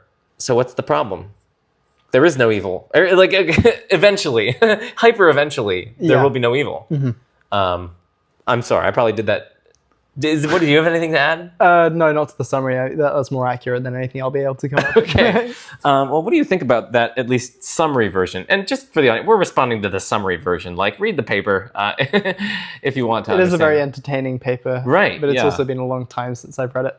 Same here. It's been a very long time. So I guess on hearing the summary, there's a kind of lingering puzzle, which is about, like what intelligible reason God has for allowing the bad time slices, which he's eventually going to edit out, right? So like, there are some times that are full of bad stuff, and then God is going to edit them out such that like that in the hyper future, they will not have existed. But you might think we can sort of run a similar objection that we did to skeptical theism, where we just imagine that like God allows these times that are just utterly suffused with evils and no compensating good, and that like imagine that that's just all God does. So he just keeps like allowing these really long timelines full of nothing but bad stuff, and then he just edits them out, okay? And then he just keeps doing it, and then he does it over and over and over again. And in each of these cases, there will be a hyper future where basically like those times never occurred. But you might think, okay, this would surely be evidence against theism if you lived in one of those timelines, even if you knew that like if God existed, this would be his plan or whatever. So that's one worry where you can just sort of stretch it to the limit, and you still think, okay, this surely can't be right. Yeah, I guess another worry that I have is like, okay, there hyper will come a point at which, no evil ever happened, and no evil will happen, but it still hyper was the case that there was so much evil, and like, can't we condition on like the character of the kind of hyper timeline? And hyper was the case that there was lots of evil, right? That hyper was lots of evil. Yeah. And that in and of itself, like we can still ask about the distribution of the hyper evil. We can still ask about all that stuff. The proponent of the problem of evil will at least think that that's better predicted by atheism or naturalism than theism. So I just don't really see what good introducing hypertime does. Like, it just seems to push the bump under the rug. Yeah, exactly. I guess that's one of my biggest concerns. Do you have any thoughts about like whether this is metaphysically possible? Oh, that's a good question. Yeah, whether it's metaphysically possible. I mean, it's hard to wrap my mind around. I'm not even sure is it conceivable? Because I think if it's inconceivable, and we think conceivability is at least evidence for possibility, then inconceivability is going to have to be evidence for impossibility. Yeah, I'm not sure if it's conceivable. And I don't have particularly developed thoughts as to whether or not it's metaphysically possible. I mean, I think like the standard cheeky gotchas probably don't work here, because it's like, oh, you can't change the past because then it both was the case and was not the case, and that's a contradiction. It's like, no. You're missing, like, that's not what they're saying. They're not saying that both was the case and was not the case. They're saying, like, you just have to get very clear on what the tenses are. Like, it hyper was the case, but it wasn't the case. Yeah. Because wasn't tracks like the first order timeline, which changes across hypertime. So no, it was not the case that, there were these like torture chambers in the past, or that there was any suffering. It hyper was the case, but it wasn't the case. And that, insofar as I understand hypertime, that's consistent. And what about you? Do you think this is metaphysically possible? No idea.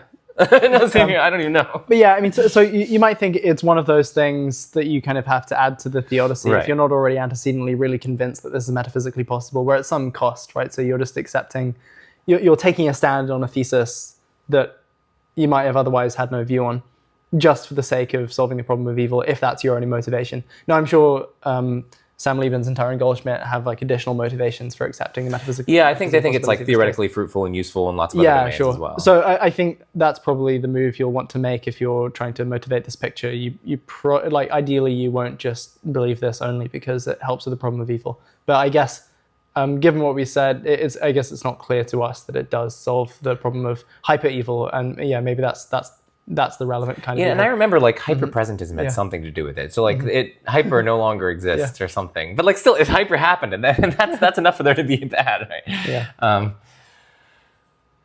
So I'm inclined to rate this relatively lowly, to be honest, because it's just not clear to me that it does any significant progress in the problem of evil. I mean, one other thing that I wanted to mention maybe before we rate it, which is just that if they're appealing, I forget what like the relevant goods there are that they appeal to, but if they're appealing to some kind of like, like the relevant goods in the hyperfuture first order timeline are like somehow brought about by those creatures themselves, right? That's actually kind of like not the case in that timeline. Yeah. Right? Okay. Like, no, they didn't, right? Because what happened there was actually the result of hyper past choices in the first order past, right?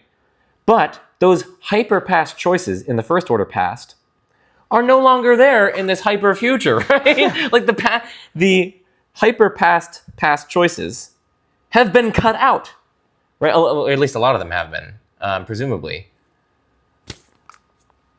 Which like formed your character in the relevant ways. And oh yeah, that's another objection. Like how do you get like a coherent story out of this? I mean, I guess the thought is like God is infinitely resourceful, so he could probably do it. He could probably manage it. Yeah. But like a lot of even the good things in our lives, which God might want to secure in that hyper future timeline, seems like they're sort of integrally connected up with, bad stuff that occurs. Yeah. And we might seemingly have like false memories, and you might have to like tweak the memories. I don't know. It all gets kind of crazy. But my point that I was initially saying is like, this stuff is so hard to think about, especially in real time. It's not clear to me whether or not the goods result from the creatures themselves, given all the butchering that has taken place. So anyway, and to the extent that you want to say like, oh no, it was because like in the hyper past, they developed it in the past. But then you're just going to say, oh, well then don't the evils then count, right? For the same sort of reason if we're like counting. Anyway, I'm just sort of rambling. We should probably end sometime soon. What do you have any final thoughts on this? No further thoughts. I think I agree with probably a low ranking. We obviously can't give it the bottom ranking just because there is a chance that we've kind of misunderstood it in crucial ways. Yeah. In the retelling, so Right. that would be a bit strong. The retelling version I think it's pretty weak. I mean, maybe like D or something. Yeah. I mean, okay. Yeah, I mean, maybe we would have said E on the basis of our retelling. Yeah, the retelling could be E, because it doesn't seem to make any difference to the problem of evil. For principle of charity reasons, there might be some further feature of the theodicy that we've missed, and so we should give it a D. Yeah. Okay. Okay, cool. So we give the promise of the new past, or editing the past, D tier. And that, of course, concludes our survey of theodicies. There are, of course, lots of other theodicies that we didn't cover. There's like gnomic regularity, there's the non-identity theodicy, there's the multiverse theodicy. There are lots of other theodicies that we didn't cover. But I hope you enjoyed the theodicies that we did cover. So, Amos, do you have any final closing comments before I do my little outro spiel? I think we covered the kind of main meta points as we were going over the problem of evil, right? So it seems like we agree the real big mama is the axiological problem of evil, and also the evidential version of that. And that we agree that probably if we're not going to have radical skeptical implications and also undermine the positive evidential arguments for theism, the theist is going to have to shoulder, a pretty serious cost in responding to the problem of evil. And so it's kind of like a race to the bottom of the barrel in terms of like, what's the cheapest theodicy that you can accept and conjoin to your theory that will handle everything, and then leave the positive arguments for theism unaffected. And so it seems like we settled on the Omission theodicy as probably the best theodicy that we have right now. The best first order theodicy. Yeah. And then I think like the disjunction of the relevant theodicies is actually like not a particularly big cost, and will at least significantly dent the force of the problem of evil. Yeah. And that's what I think the theist should sort of hope to do in the case of the problem of evil. I agree. Well, Amos, thanks for coming on. I will put links in the description to your blog. I will put links in the description to your Phil papers as well, so people can check out your Phil papers in philosophy. Nice. That was so terrible. Okay, anyway, if you guys enjoyed this video, please smash that like button like it's the skulls of your enemies. Turn on that little bell so you get notified when my videos come out. Consider supporting me on Patreon or making a one-time donation. Links to those are in the description.